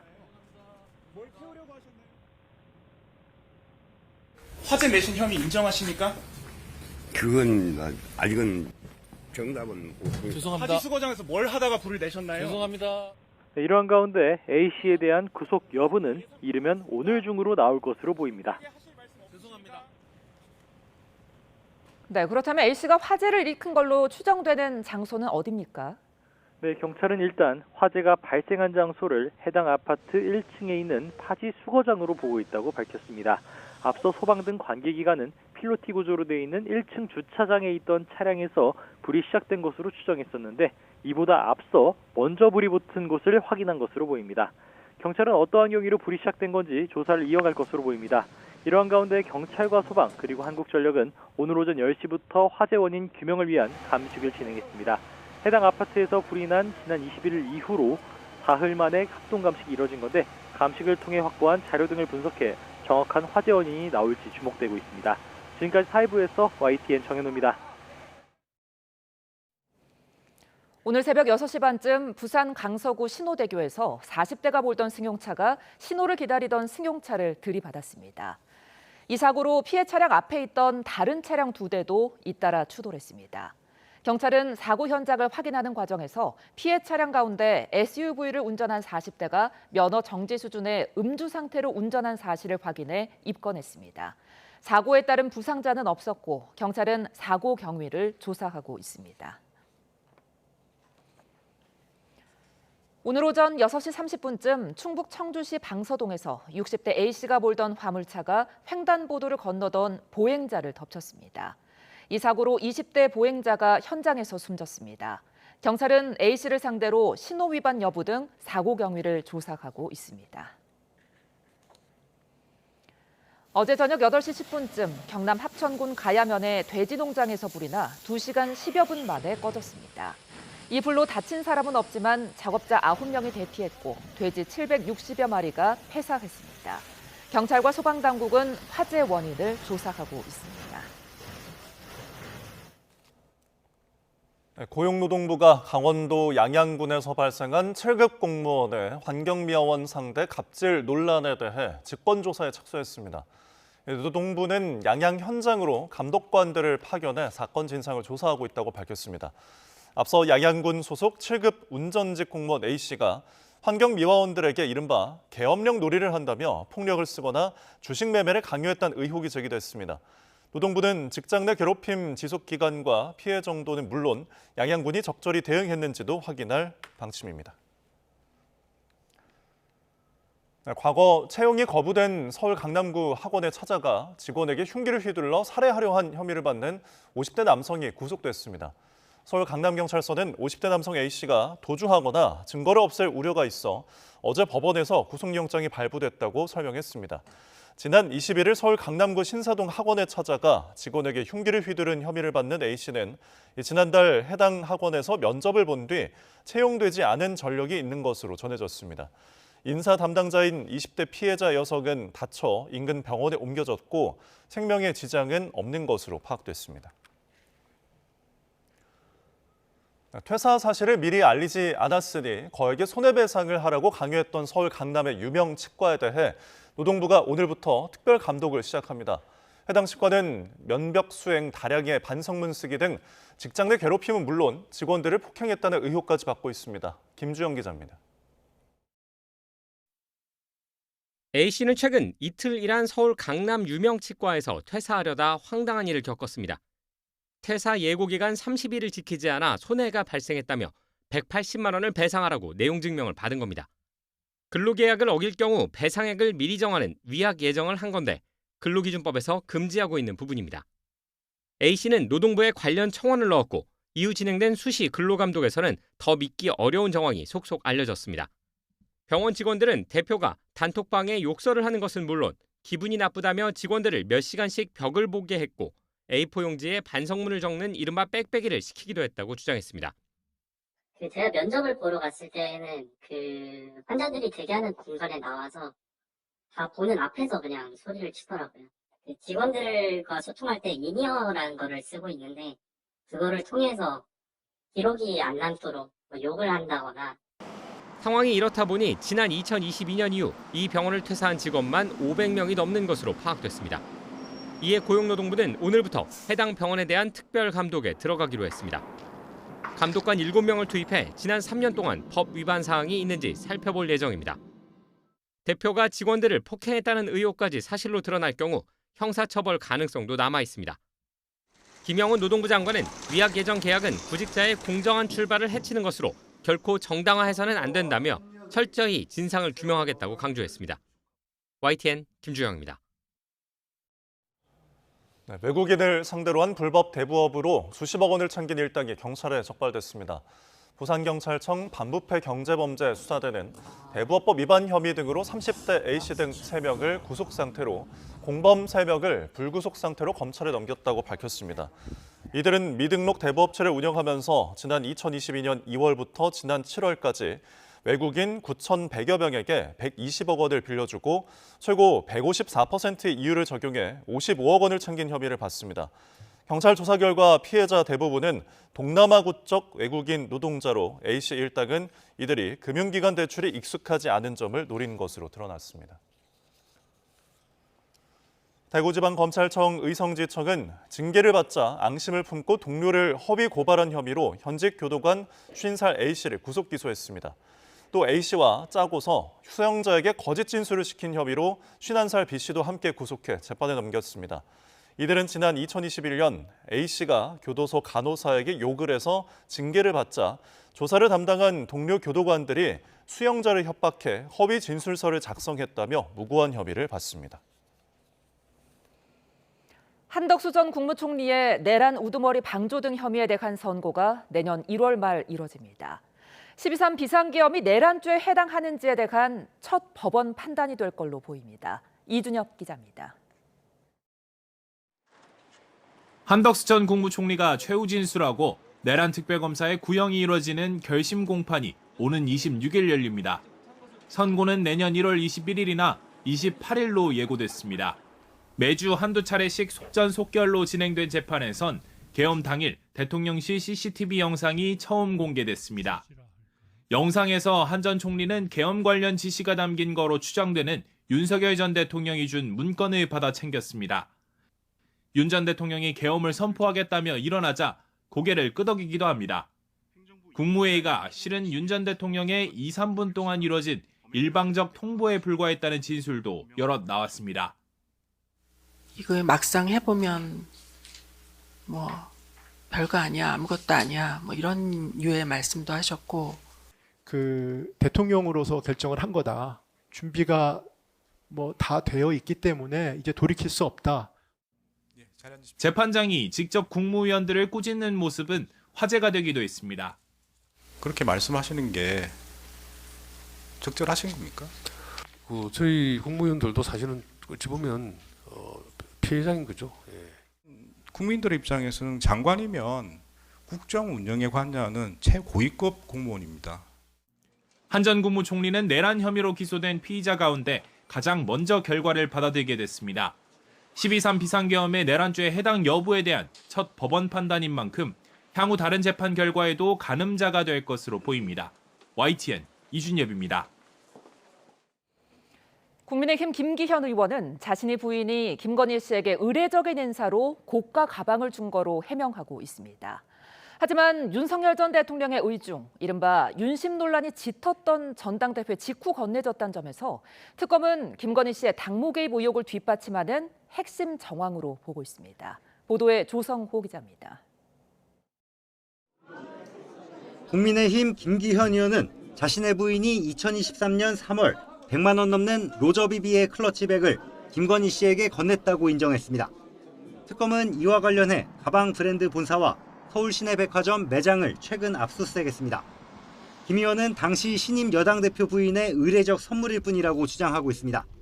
하지만 특검은 김 의원이 당대표로 선출된 전당대회가 열린 3월 8일 직후라는 시점에 주목하고 있습니다.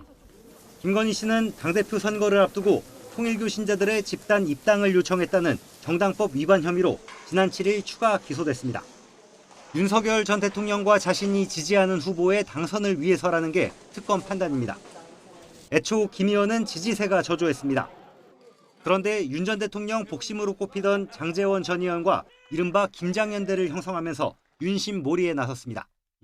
동기화, 대통령과 눈빛만 봐도 서로 뜻이 통하는 사람이 되어야 뜻이 통하는 당이 되어야 된다. 저는 그런 생각을 합니다. 대통령실과 갈등설 속에 친윤 권성동, 나경원 의원이 잇따라 당권 도전을 포기하면서 김 의원에게 힘이 실렸고 경선에서 과반 득표로 승리했습니다.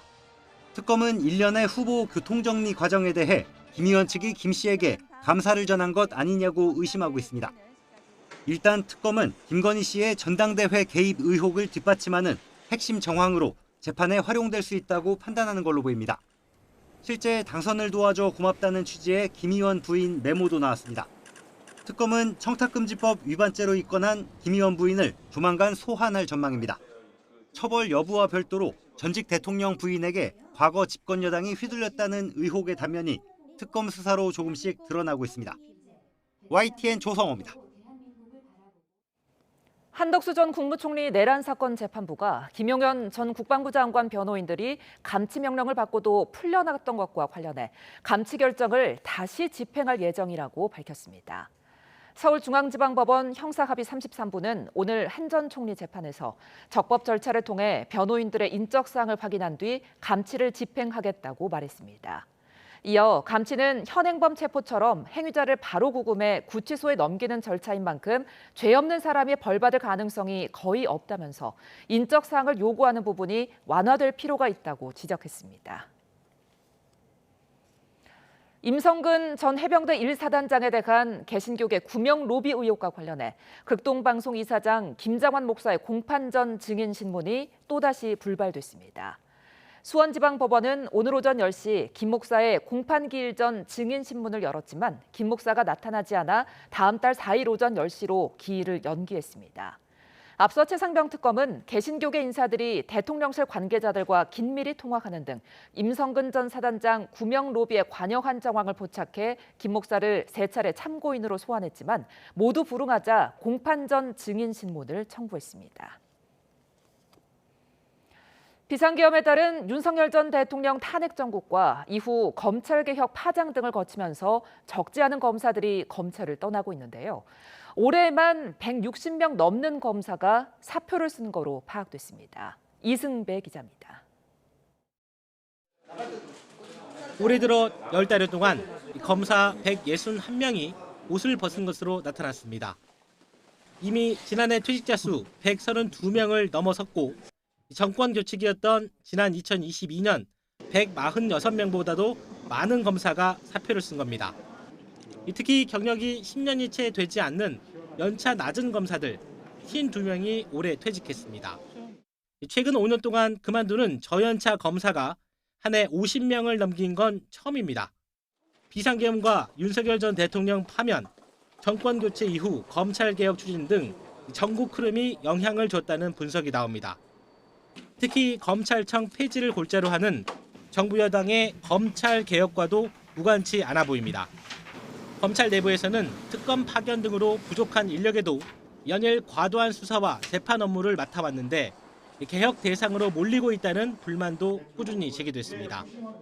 앞서 검찰청 폐지에 반발해 사임한 차호동 전 부장검사는 밀려드는 사건에 최선을 다해 진실을 밝히려 노력해온 후배들은 아무 잘못이 없다고 호소했습니다. 최근 재편된 검찰 수뇌부는 조직 안정을 한 목소리로 강조하고 있습니다. 검찰 조직이 안정화되고 또 맡은 본연의 책무들을 성실하게 수행할 수 있도록 하는데 최우선 가치를 두고. 하지만 대장동 사건 항소 포기 여파에 반발 여론이 적지 않습니다. 여기에 계엄 관련 가담자를 가려내기 위한 정부혁신 TF가 검찰과 법무부에도 각각 꾸려졌습니다. 잘잘못을 따지는 과정에서 검사 이탈이 더 늘어나면서 혼란이 가중될 수 있다는 관측입니다. YTN 이승배입니다.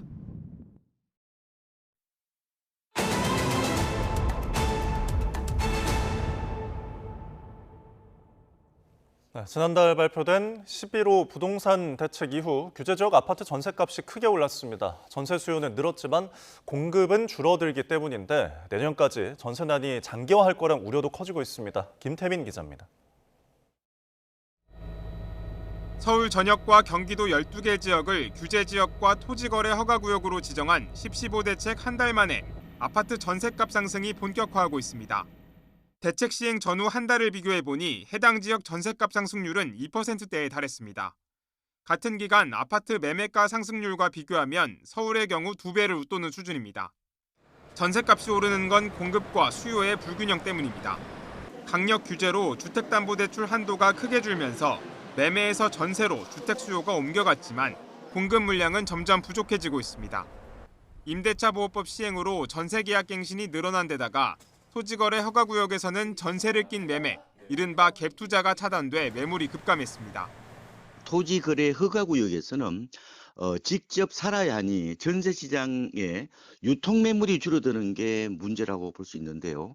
내년에는 입주 물량도 줄어서 전세시장 불안이 좀 더 심해질 가능성이 있습니다. 내년 서울의 신축 아파트 입주 예정 물량은 2만 9천 가구로 올해보다 30% 넘게 줄어든 수준입니다. 한국건설산업연구원은 내년 전셋값 상승률을 4%로 전망했는데 현실화한다면 지난 2021년 기록한 5.1% 이후 최대 상승폭입니다. 전세난 장기화 가능성에 최근엔 월세마저 덩달아 치솟고 있습니다. 지난달 서울주택 월세는 한 달 전보다 0.53% 오르며 통계 작성 이래 최대 상승률을 기록했습니다. 부동산 대책 여파로 전월세 시장이 모두 흔들리며 무주택자의 주거 불안 우려는 점점 커지고 있습니다. YTN 김태민입니다. KB 부동산 조사 기준으로 이번 달 서울 아파트 매매 가격이 5년여 만에 가장 높은 상승률을 기록했습니다. KB 부동산이 발표한 이번 달 전국 주택 가격 동향을 보면 서울 아파트 매매 가격은 한 달 전보다 1.72% 올라 지난 2020년 9월 이후 5년 2개월 만에 가장 큰 폭으로 올랐습니다. 올해 최고 상승률이던 지난달 1.46%보다 상승폭이 0.26%포인트 커졌고 18개월 연속 상승세가 이어졌습니다. 강화된 규제에 거래가 위축됐지만 가격 상승 기대감이 큰 일부 소수 매물이 높은 가격에 거래되면서 상승폭이 확대된 것으로 풀이됩니다. 다음 달 전국적으로 아파트 2만여 가구가 집들이에 나섭니다. 직방조사에 따르면 12월 전국 아파트 입주 물량은 모두 2만 77가구로 집계됐습니다. 전체 물량의 62%인 12,467가구가 수도권 입주 물량입니다. 직방은 또 내년 전국 입주 예정 물량이 17만 7,407가구로 올해 23만 9,948가구 대비 약 26% 감소할 예정이라고 전했습니다. 네, 내년 3월 이른바 노란봉투법으로 불리는 노동조합법 2조와 3조 개정안의 시행을 앞두고 정부가 원청과 하청의 교섭 단위를 분리 활용하는 방안을 추진하기로 했습니다. 고용노동부는 노동위원회 교섭 단위 분리 통합 결정 기준을 확대하는 내용의 노동조합법 시행령 일부 개정안을 내일부터 내년 1월 5일까지 입법 예고한다고 밝혔습니다. 이 교섭 단위 분리 제도는 노사가 자율적 합의에 이르지 못할 때 노동위원회가 근로조건, 고용 형태 등을 바탕으로 교섭 단위의 통합이나 분리를 결정하는 제도입니다. 네, 부동산 소식들 전해드렸는데요. 서울 아파트 매매 가격이 5년여 만에 가장 큰 폭으로 상승을 했습니다. 11호 부동산 대책 이후 전셋값도 한 달 새 2% 넘게 오르는 등 매매와 전세 시장이 함께 불안해지는 모습을 보이는데요. 부동산 등 경제 관련 내용들 권혁중 경제평론가와 함께 자세히 이야기 나눠보겠습니다. 어서 오십시오. 네, 안녕하십니까. 네. 자, 아파트 값이 특히 서울이 가장 큰 폭으로 좀 상승을 했습니다. 이게 지금 지난달에 정부가 발표한 부동산 대책의 효과가 좀 없다고 볼 수 있을까요? 일단 뭐 부동산 효과는요. 일단 단기 대책이 있고 중장기 대책이 있는데 효과를 평가하기 앞서서 일단 단기적으로 평가해 본다 그러면 사실 10.15 대책은 효과가 없다. 이렇게 보시면 되겠고 물론 부동산 대책이라는 게 중장기적으로 보셔야 되는 건 맞습니다. 하지만 일단 단기적으로 본다 그러면 서울 아파트 매매 가격에 대한 변동률을 보면 그 자료가 나오거든요. 이게 KB에서 나왔던 자료고요. 5년 2개월 만에 최대폭으로 상승을 했는데 그 전월 대비해서 1.72%가 올랐습니다. 근데 이게 10.15 대책 나온 다음에 이후도 그 물량이 포함되어 있거든요. 그러다 보니까 이게 뭐 6.27 대책, 9.7 대책, 10.15 대책 나와도 지금 서울 아파트의 이제는 가격은 계속적으로 오르고 있다. 물론 거래량은 줄어들었지만 고가 거래가 이루어지고 있고요. 11월 주요 신고가 기록을 한 단지들이 나오고 있습니다. 보시면 아시겠지만 자료 화면도 나오고 있는데 공통점으로 이제 강남 3구, 그다음에 마용성 아니면 한강벨트 라인으로 지금 신고가가 계속 이루어지고 있고요. 뭐 강남구와 뭐 송파구, 서초구 뭐 워낙 높은 지역이다 보니까 그다음에 평수도 대형 평수입니다. 그런데 일단 성수동에 있는 성수 이제 동아그린 아파트 같은 경우가 58제곱미터가 13억 원에 거래가 되면서 신고가 거래를 했거든요. 그러니까 기대 심리가 더더욱 높아질 수밖에 없고 지금의 이제 부동산 커뮤니티 사이트에 가보면 여기에 사시는 분들이 그런 말씀하세요. 야, 신고가 기록했대. 그러면 이제는 그보다 더 높은 가격에 또 매물을 바꾸게 됩니다. 계속적으로 아마 거래량은 줄어들었어도 거래 가격은 계속적으로 오르는 분위기로 지금 연출이 되고 있습니다. 네, 일단은 뭐 대형 매물, 소형 매물 할 거 없이 조금 오르는 모습을 보였는데 지금 단기적인 분석이지만 장기적으로 앞으로 이제 서울의 집값이 상승할 그 가능성 좀 어떻게 보십니까? 일단 시장에서는 지금 매수 심리가 여전히 높다 보니까 아무래도 이제는 이대로 계속 뭐 특별한 대책 없이 계속적으로 간다 그러면 계속적으로 가격은 높아질 수밖에 없다. 이렇게 이제는 시장에서는 전망을 하고 있고요. 특히 이제는 뭐 규제가 나왔습니다. 그럼에도 불구하고 전세 가격이 다시 한번 오르면서 이거를 매매 가격까지 지금 떠받치고 있는 분위기거든요. 거래량을 보겠습니다. 서울의 아파트의 한 달 거래량인데 뭐 송파, 강남, 서초 이렇게 나오는데 이 거래량이 사실 강남 상구는 줄지가 않습니다. 왜 그러냐면 예전부터 토호제로 묶였던 지역이기도 하고요. 그러다 보니까 뭐 10.15 대책 나왔다고 해서 이게 영향을 받아서 거래량이 줄어들었다라고 보기엔 좀 어렵고요. 진짜 강남구에 231건 정도가 거래가 됐는데 이거 연초에 대비해서 본다 그러면 더 많이 거래가 된 거예요, 사실. 그래서 강남 상구는 영향이 없고 다만 좀 우려스러운 거는 이 거래량이 확 줄어들었잖아요. 서울 외곽 지역이 이게 확 거래량이 이제 규제 때문에 네. 줄어들었습니다. 그래서 아마 서울 외곽 지역도 가격은 조금씩은 오르고 있어도 좀 규제로 인해서 가장 큰 타격을 지금 받고 있는 쪽이 강남 3구보다는 네. 서울 외곽 지역에 좀 영향을 받고 있다라고 좀 보시면 되겠다 이렇게 좀 평가를 해봅니다. 네. 지금 이제 지난 규제 대책에 이어서 정부가 이제 공급 대책을 이제 올해 안에 발표할 예정이라고 하는데 그렇다면은 이 공급 대책으로 인해서 집값이 조금 내려갈 가능성은 좀 있을까요? 일단 공급 대책에 과연 실현이 되느냐가 가장 중요한 것 예. 같아요. 예, 사실 문재인 정부 때가 그때 이제는 유후부지를 통해서 공급을 하겠다라고 밝혔었거든요. 그렇습니다. 근데 그러다 보니까 그러한 전략은 그거였습니다. 일단 매수 심리가 강하다 보니까 이 부분에 대해서 대기 심리로 넘기려고 하는 부분이었는데 네. 그러면 태릉 골프장이라든지 서부면허시험장, 뭐 서울 지방조달청 뭐 예. 각각의 이제는 유후부지가 있습니다. 여기에서 이제는 공급을 늘리겠다, 공급을 하겠다라고 했는데 문재인 정부 때 실패했습니다. 예. 그 이유가 뭘까라고 본다 그러면 그 이유가 지금도 존재하거든요. 첫 번째로 지역 주민들의 반발이 상당합니다. 일단 임대 물량이 많고요. 예. 그러다 보니까 근처에 사시는 분들의 반대가 좀 심했었고요. 그때도 네. 그렇고 지금도 마찬가지입니다. 또 한 가지가 교통 환경이죠. 태릉 CC 여기 지금 계속 막히는데 여기에 대규모로 공급 들어온다. 서부면허시험도 마찬가지죠. 그 근처 사시는 분 다 아십니다. 예. 여기에 대규모로 임대 물량과 공급 물량이 온다? 녹지 없애고 여기에 아파트를 공급을 넣는다 그러면 지역 사시는 분들은 당연히 싫어할 수밖에 없어요. 네. 그래서 그때도 그러한 문제 때문에 실패를 했었고요. 지금도 똑같은 문제가 아마 직면할 거다. 그래서 정부가 얘기하는 이런 공급 물량 과연 실현 가능성이 있느냐가 가장 큰 체크 포인트 같아요. 그래서 네. 만약에 된다 그러면 당연히 공급 물량이 늘어나니까 예. 내가 지금 서울시의 아파트를 사야 되겠다는 심리가 예. 좀만 기다리면 좀 더 저렴한 가격에 청약을 넣을 수 있겠구나라는 대기 심리로 넘어가겠죠. 예, 네. 정부가 그거를 이제는 생각을 하고 있는 건데 네. 실현 가능성 이게 가장 큰 아마 체크 포인트 같습니다. 그렇습니다. 뭐 공급 지역에 집을 가진 분들은 집값 떨어지는 거는 싫어하고 네. 사려는 분들은 떨어지길 원하는 상황인데 전세 가격도 지금 크게 오른 것으로 나타나는데 어떤 지역은 5개월 만에 2억 원 정도가 올랐다고요? 네, 이게 전세 가격은 계속 오를 수밖에 없는 구조입니다. 예. 이거는요. 서울만 그렇습니다. 네네. 미리 좀 조건을 말씀드리면 서울만 그렇고요. 일단 서울 지역의 이제는 매매 전세 가격 상승률을 보겠습니다. 이게 사실 매매 같은 경우에는요. 15대책 시행 전후를 비교한 건데 네. 1.2% 올랐습니다. 그런데 전세는 그보다 거의 2배 수준으로 그러네요. 올랐어요. 예.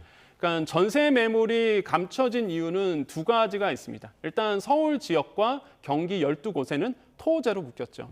토호제로 묶였다는 얘기는 갭 투자가 안 되는 거고요. 실거주 2년의 조건이 주어집니다. 당연히 내가 갭 투자해야 되겠다, 전세 끼고 사야 되겠다. 이거 아예 그냥 봉쇄됐거든요. 네. 그러다 보니 당연히 이제는 전세 물량이 나올 수가 없는 부분으로 가고 있고요. 네. 두 번째 이유는 그러다 보니 이 계약갱신 청구권이 더 늘어나게 됩니다. 나는 계속 여기서 전세를 살아야 되겠다라는 분들이 이제 늘어지고요. 예. 요즘에 정치권에서 큰 이슈기도 하는데 333 얘기가 나오잖아요. 그렇습니다.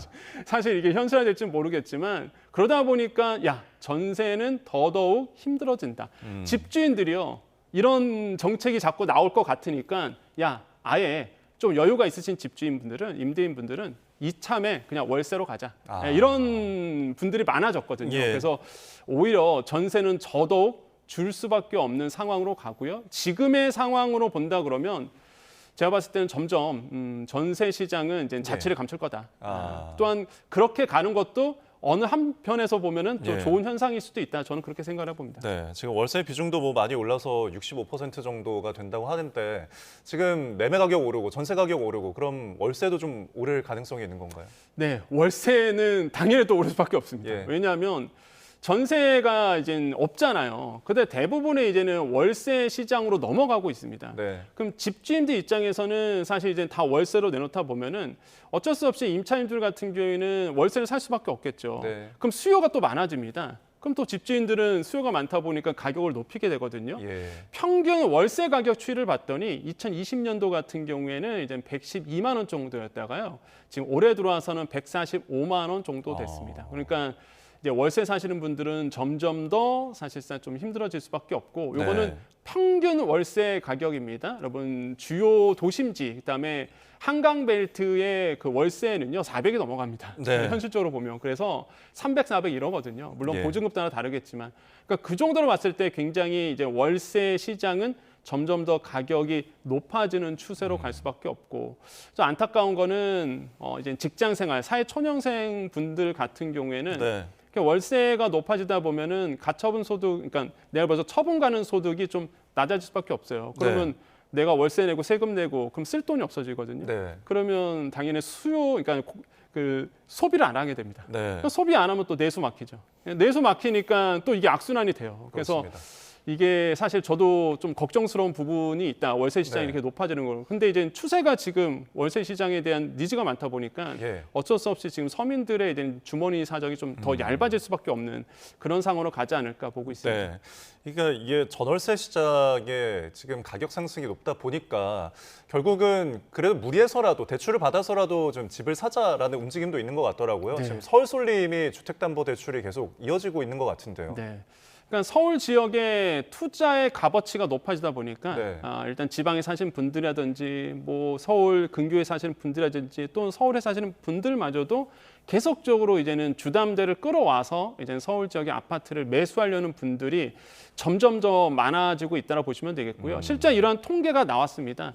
자, 주담대 대출을 봤을 때 서울 지역에서 실제적으로 계속 높아지고 있고 그러다 보니까 이제 가계 대출에서 주담대가 줄지 않다 보니까 오버돼서 지금 대출이 나간 상태예요. 그래서 4대 은행들의 가계 대출 총량 관리 목표를 봤더니 이게 원래가 올해 가계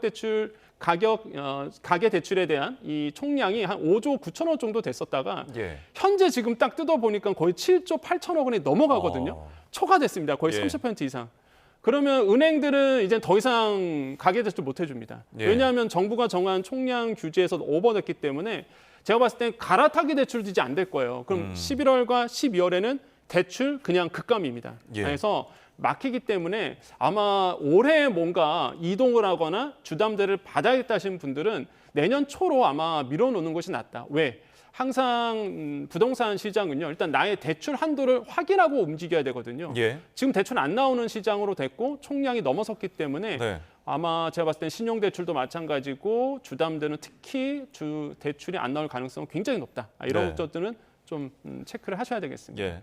대출하면은 저희가 또 금리 얘기 안 할 수가 없는데 지금 기준금리가 이번 주에 또 한국은행 금통이 열려서 결정될 것으로 보입니다. 계속 동결하고 있는 상황인데 지금 집값이나 이런 환율, 대출 같은 것들을 좀 고려할 때 뭐 금통위가 어떤 결정을 내릴지 좀 어떻게 바라보십니까? 동결이죠.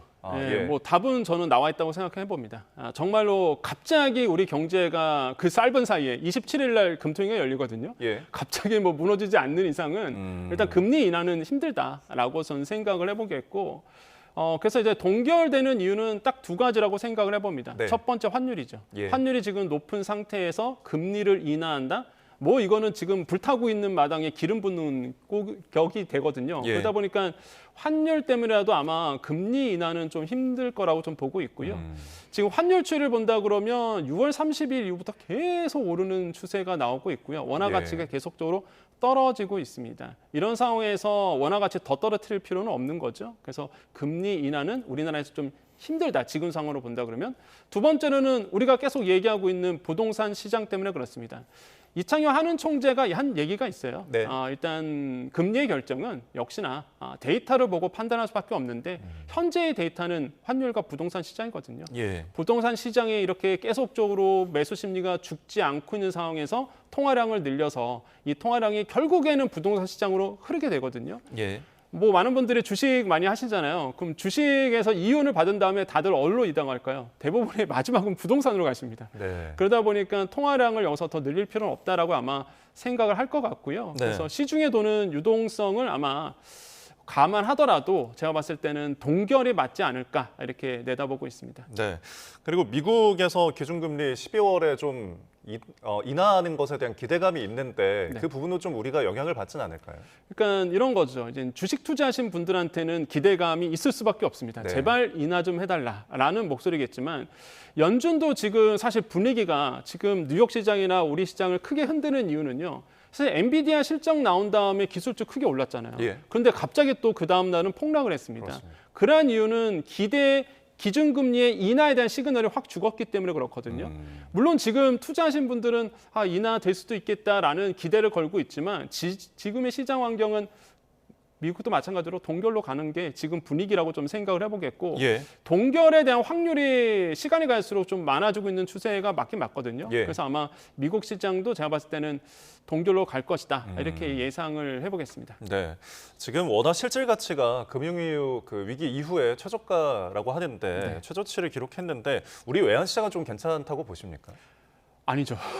예. 예, 우리 외환시장 결코 제가 봤을 때는 좀 위험한 상황이지 않을까 저는 그렇게 보고 있고요. 네네. 그러니까 원화 가치가 계속 떨어지고 있습니다. 지금 달러 인덱스가 보니까 이제 100 넘어섰거든요. 예. 달러의 강세는 이뤄지다 보니까 당연히 원화의 가치는 계속적으로 떨어지면서 환율이 오르고 있고 원화의 실질시로 환율 추이를 나오고 있는데 이걸 예. 100을 기준으로 봤을 때 89입니다. 무슨 뜻이냐? 실제 이제는 실효 환율은 개념은 그렇습니다. 이제 물가 상승분을 제외하는 거거든요. 예. 그러니까 물가를 제외하고 이제는 그 나라에 대한 실제적인 환율을 실제적으로 보여주는 건데 이게 지금 89라는 얘기는요. 우리의 가치가 계속적으로 이제는 계속 떨어지고 있다는 거예요. 그래서 네. 이 원화의 가치가 왜 떨어지냐에 대한 문제, 이 부분을 우리가 계속적으로 고민할 수밖에 없는데 뭐 많은 분들이 얘기를 합니다. 어떤 거냐면 우리가 해외에 투자하는 비중이 굉장히 많다라는 거죠. 네. 과거에 비해서 많은 분들이 뉴욕 시장, 미국 시장, 대부분이 미국 시장인데 미국 시장에 금융 투자를 많이 하고 있습니다. 네. 그 금액이 우리나라의 경상수지 흑자를 상쇄시킬 만큼의 막대한 양이 지금 미국에 있거든요. 네. 그러니까 이런 부분 때문에 계속적으로 달러에 대한 외국으로 빠져나가다 보니 당연히 원화의 가치가 떨어질 수밖에 없다는 것이 네. 이제 정부의 이제 판단이고요. 이런 점들이 해결되지 않는 이상은 제가 봤을 때는 계속적으로 원화 가치는 떨어질 수밖에 없고 이외에 뭐 많은 네. 얘기는 있습니다. 뭐 엔화 가치 하락 때문에 원화 가치도 같이 떨어진다. 우리나라의 경상수지는 좋지만은 실제 금융 투자가 많아졌기 때문이다. 또한 달러에 대한 단기 유동성이 줄어들기 때문이다. 뭐 네. 여러 가지 이유가 복합적으로 오면서 당분간 원달러 환율은 저는 1,500원 선도 열어놓고 있다라고 저는 생각을 해봅니다. 끝으로 이 점은 짚어야 될 것 같아요. 물가 상승, 환율 때문에 어떤 영향을 받을지 어떻게 보십니까? 서민들이 힘들죠. 왜 그러냐면 환율이 높아진다는 얘기는 우리가 나중에 뭐 옛날에는 1,300원 주고 하나를 샀다 그러면 이제는 1,400원을 주고 예를 들어서 1달러를 가져와야 됩니다. 그러면 석유값 일단 먼저 오르죠. 네. 석유값이 오르면은 일단은 석유 안 들어간 제품이 없습니다. 공산품 다 오르게 되고요. 또한 환율이 높아진다는 얘기는요. 수입 물가가 높아지게 됩니다. 수입 물가, 뭐를 많이 수입할까요? 공산품도 많이 수입하고요. 밀가루 수입 많이 합니다. 그렇게 되면 밀가루에 들어가 있는 모든 음식점 이거 다 오를 수밖에 없어요. 네. 칼국수, 김밥, 뭐 김치찌개, 냉면부터 시작해서 다 오를 수밖에 없어서 지금 뭐 외식비 8개 품목 가격 본다 그러면 작년 12월 대비해서 올해 10월 기준 네. 다들 보면은 뭐 3%대, 4%대 오른 것을 볼 수 있죠. 이런 것들이 바로 환율과 직결되기 때문이다. 그래서 지금의 고환율 상태는 예. 돈이 많으신 분들한테는 사실 고환율 상태도 또 하나의 상품이 될 수 있습니다. 돈 예. 벌 수 있는 기회가 되는데 서민분들한테는 이거는 절대로 좋지 않은 현상이고 앉아서 고스란히 그냥 나는 돈을 더 낼 수밖에 없는 상황으로 가기 때문에 예. 환율의 문제가 단순히 뭐 금융투자의 문제뿐만 아니라 우리 서민의 일상생활에도 영향을 줄 수 있는 문제다. 그렇기 때문에 네. 환율에 대한 안정이 필요해 보인다고 다시 한번 강조를 해드립니다. 알겠습니다. 현재 경제와 관련한 진단을 좀 들어봤습니다. 권혁준 경제평론가와 함께했습니다. 고맙습니다. 네, 감사합니다.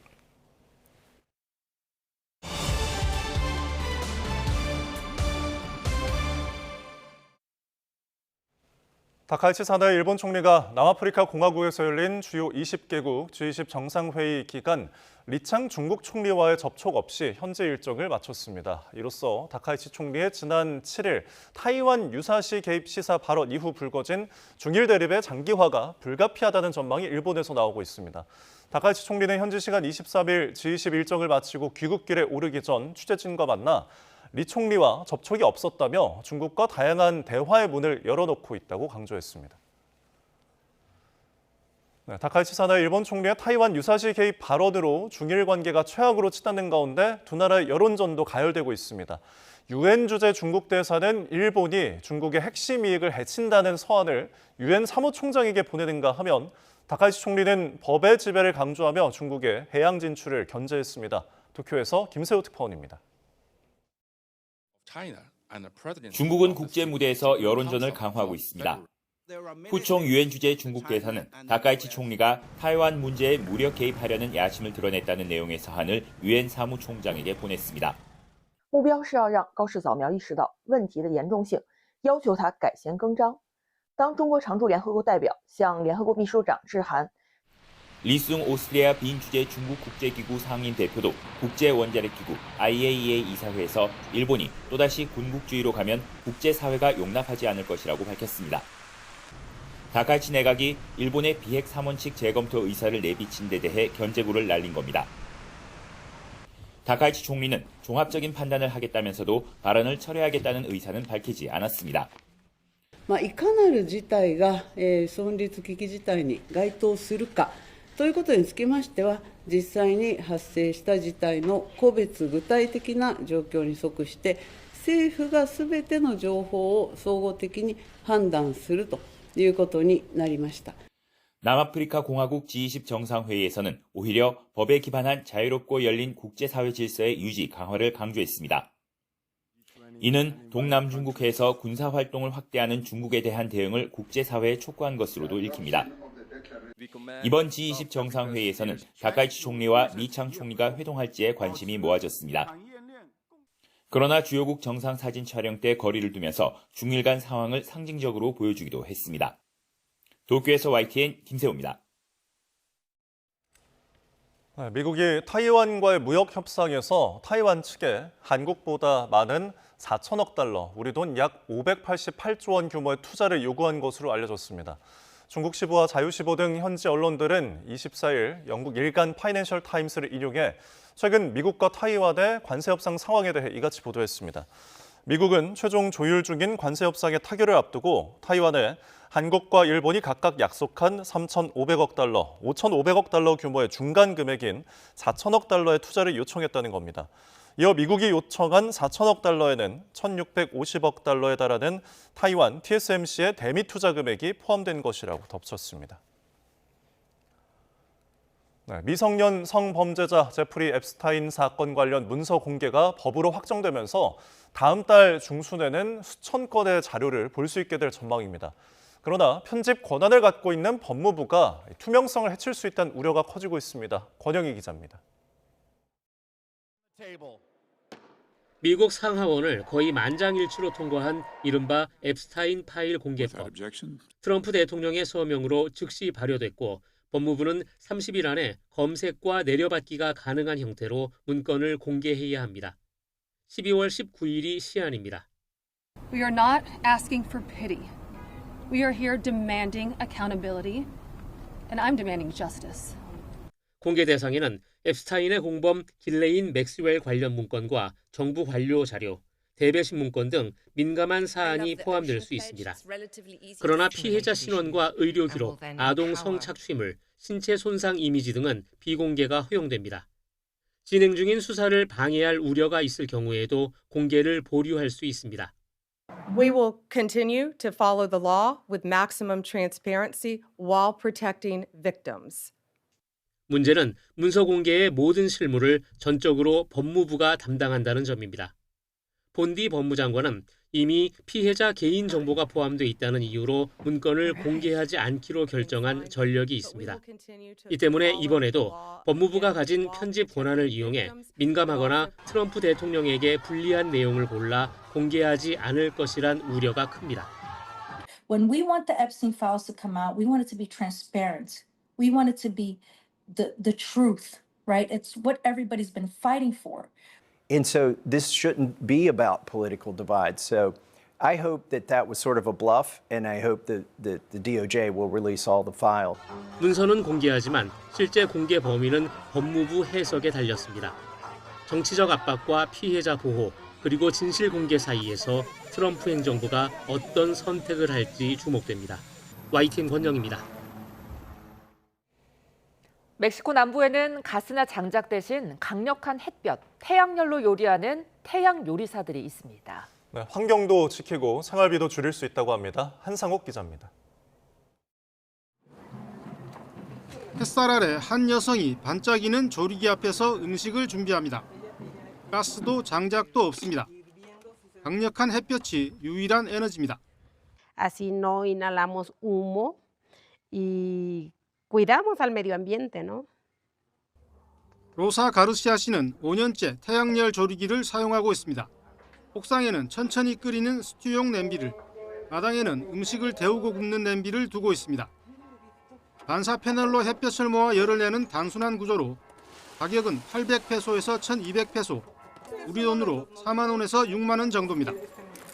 De esa manera estamos ahorrando combustibles fósiles, de esa manera estamos contrarrestando también ese mismo calentamiento global, aprovechándolo.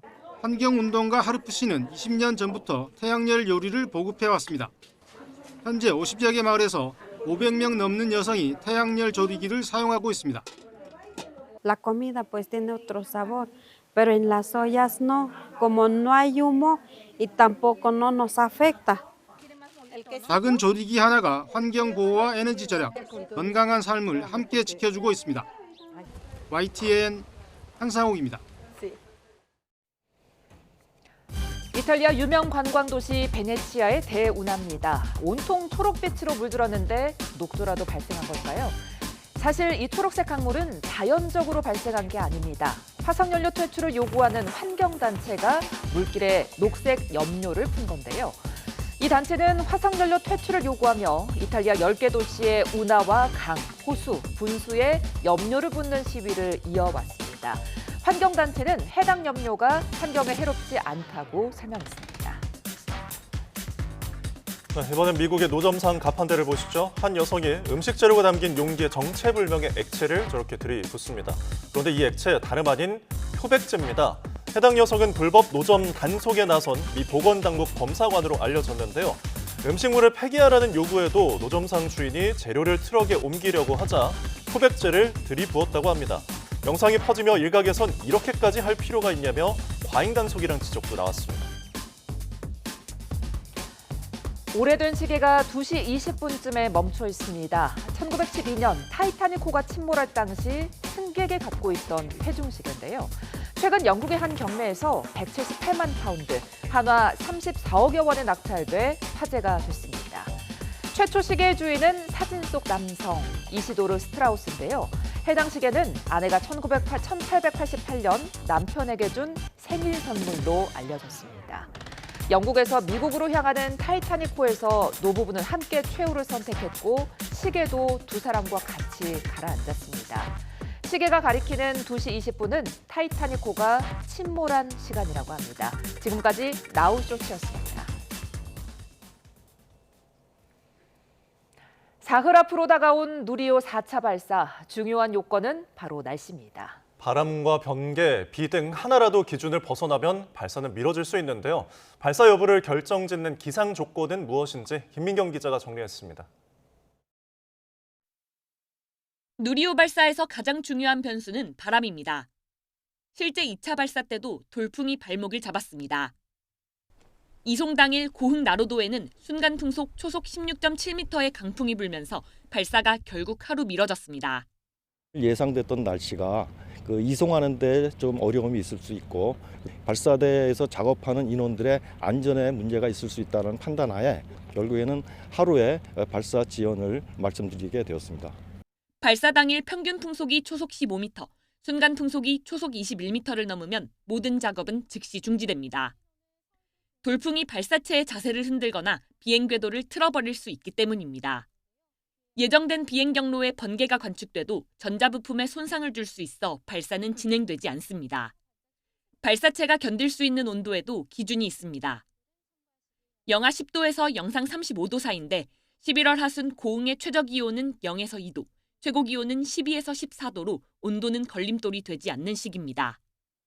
누리호는 거대한 추진력으로 구름층을 뚫고 올라가기 때문에 발사 당일 비나 눈은 큰 영향을 주지 않습니다. 다만 발사 33시간 전 누리호를 이동시키는 이동일에 내리는 비는 결정적인 변수가 됩니다. 발사장 들어가는 입구가 200m 되는 구간에 한 6도 정도의 경사가 있습니다. 비 오는 날이 약간 미끄러져서 혹시나 발사체가 전복되거나 하면 안 되기 때문에 땅 위의 날씨뿐만 아니라 우주에서 안전을 확보할 수 있느냐도 관건입니다. 발사체가 궤도에 안착할 때까지 국제우주정거장과 200km 이상 거리 확보가 필요합니다. 또 태양 흑점 폭발과 같은 우주 기상도 점검 대상입니다. 사상 첫 야간 로켓 발사. 밤에는 작은 기상 변화도 큰 변수로 다가오는 만큼 발사의 최종 문을 열어주느냐는 당일의 하늘에 달려 있습니다. YTN 김민경입니다. 월요일인 오늘 서울동 중서부 지방은 하늘이 찌뿌둥합니다. 퇴근길 무렵까지 비 예보가 있는데요. 비의 양이 1mm 안팎으로 매우 적어서 활동하시는데 큰 불편은 없겠습니다. 다만 곳곳에서 반짝 초미세먼지의 영향을 받고 있습니다. 호흡기에 예민하신 분들은 참고하시기 바랍니다. 지난 밤사이 국외 미세먼지가 유입되면서 현재 서울 등 중부지방을 중심으로 대기질이 나쁨 수준 보이고 있습니다. 미세먼지가 동진함에 따라 대구 등 남부지방도 공기가 탁해지고 있는 추세입니다. 그래도 날은 포근합니다. 오늘 낮 기온은 서울 17도, 광주와 대전 19도로 예년 기온을 크게 웃도는 것은 물론 어제보다도 조금 높겠는데요. 남부 내륙을 중심으로는 큰 일교차에 유의하셔야겠습니다. 내일은 전국에 찬 공기를 동반한 비구름이 지나겠습니다. 기온이 낮은 산간에서는 비가 눈으로 바뀌어 내릴 수 있겠고요. 비가 오며 미세먼지가 해소되고 대기의 건조함이 완화되겠습니다. 이후 목요일과 토요일 오후에도 곳곳에 비가 내리며 계절이 초겨울로 한 걸음 더 가까워질 전망입니다. 비가 내리기 전까지 동해안 지방은 대기가 무척 건조하겠습니다. 특히 건조특보가 지속하는 가운데 산간을 중심으로는 바람까지 강하게 불겠습니다. 추가 산불이 발생하지 않도록 각별히 주의하시기 바랍니다. 지금까지 YTN 원희다입니다. 월요일 뉴스나우 마칩니다. 함께해 주신 여러분 고맙습니다.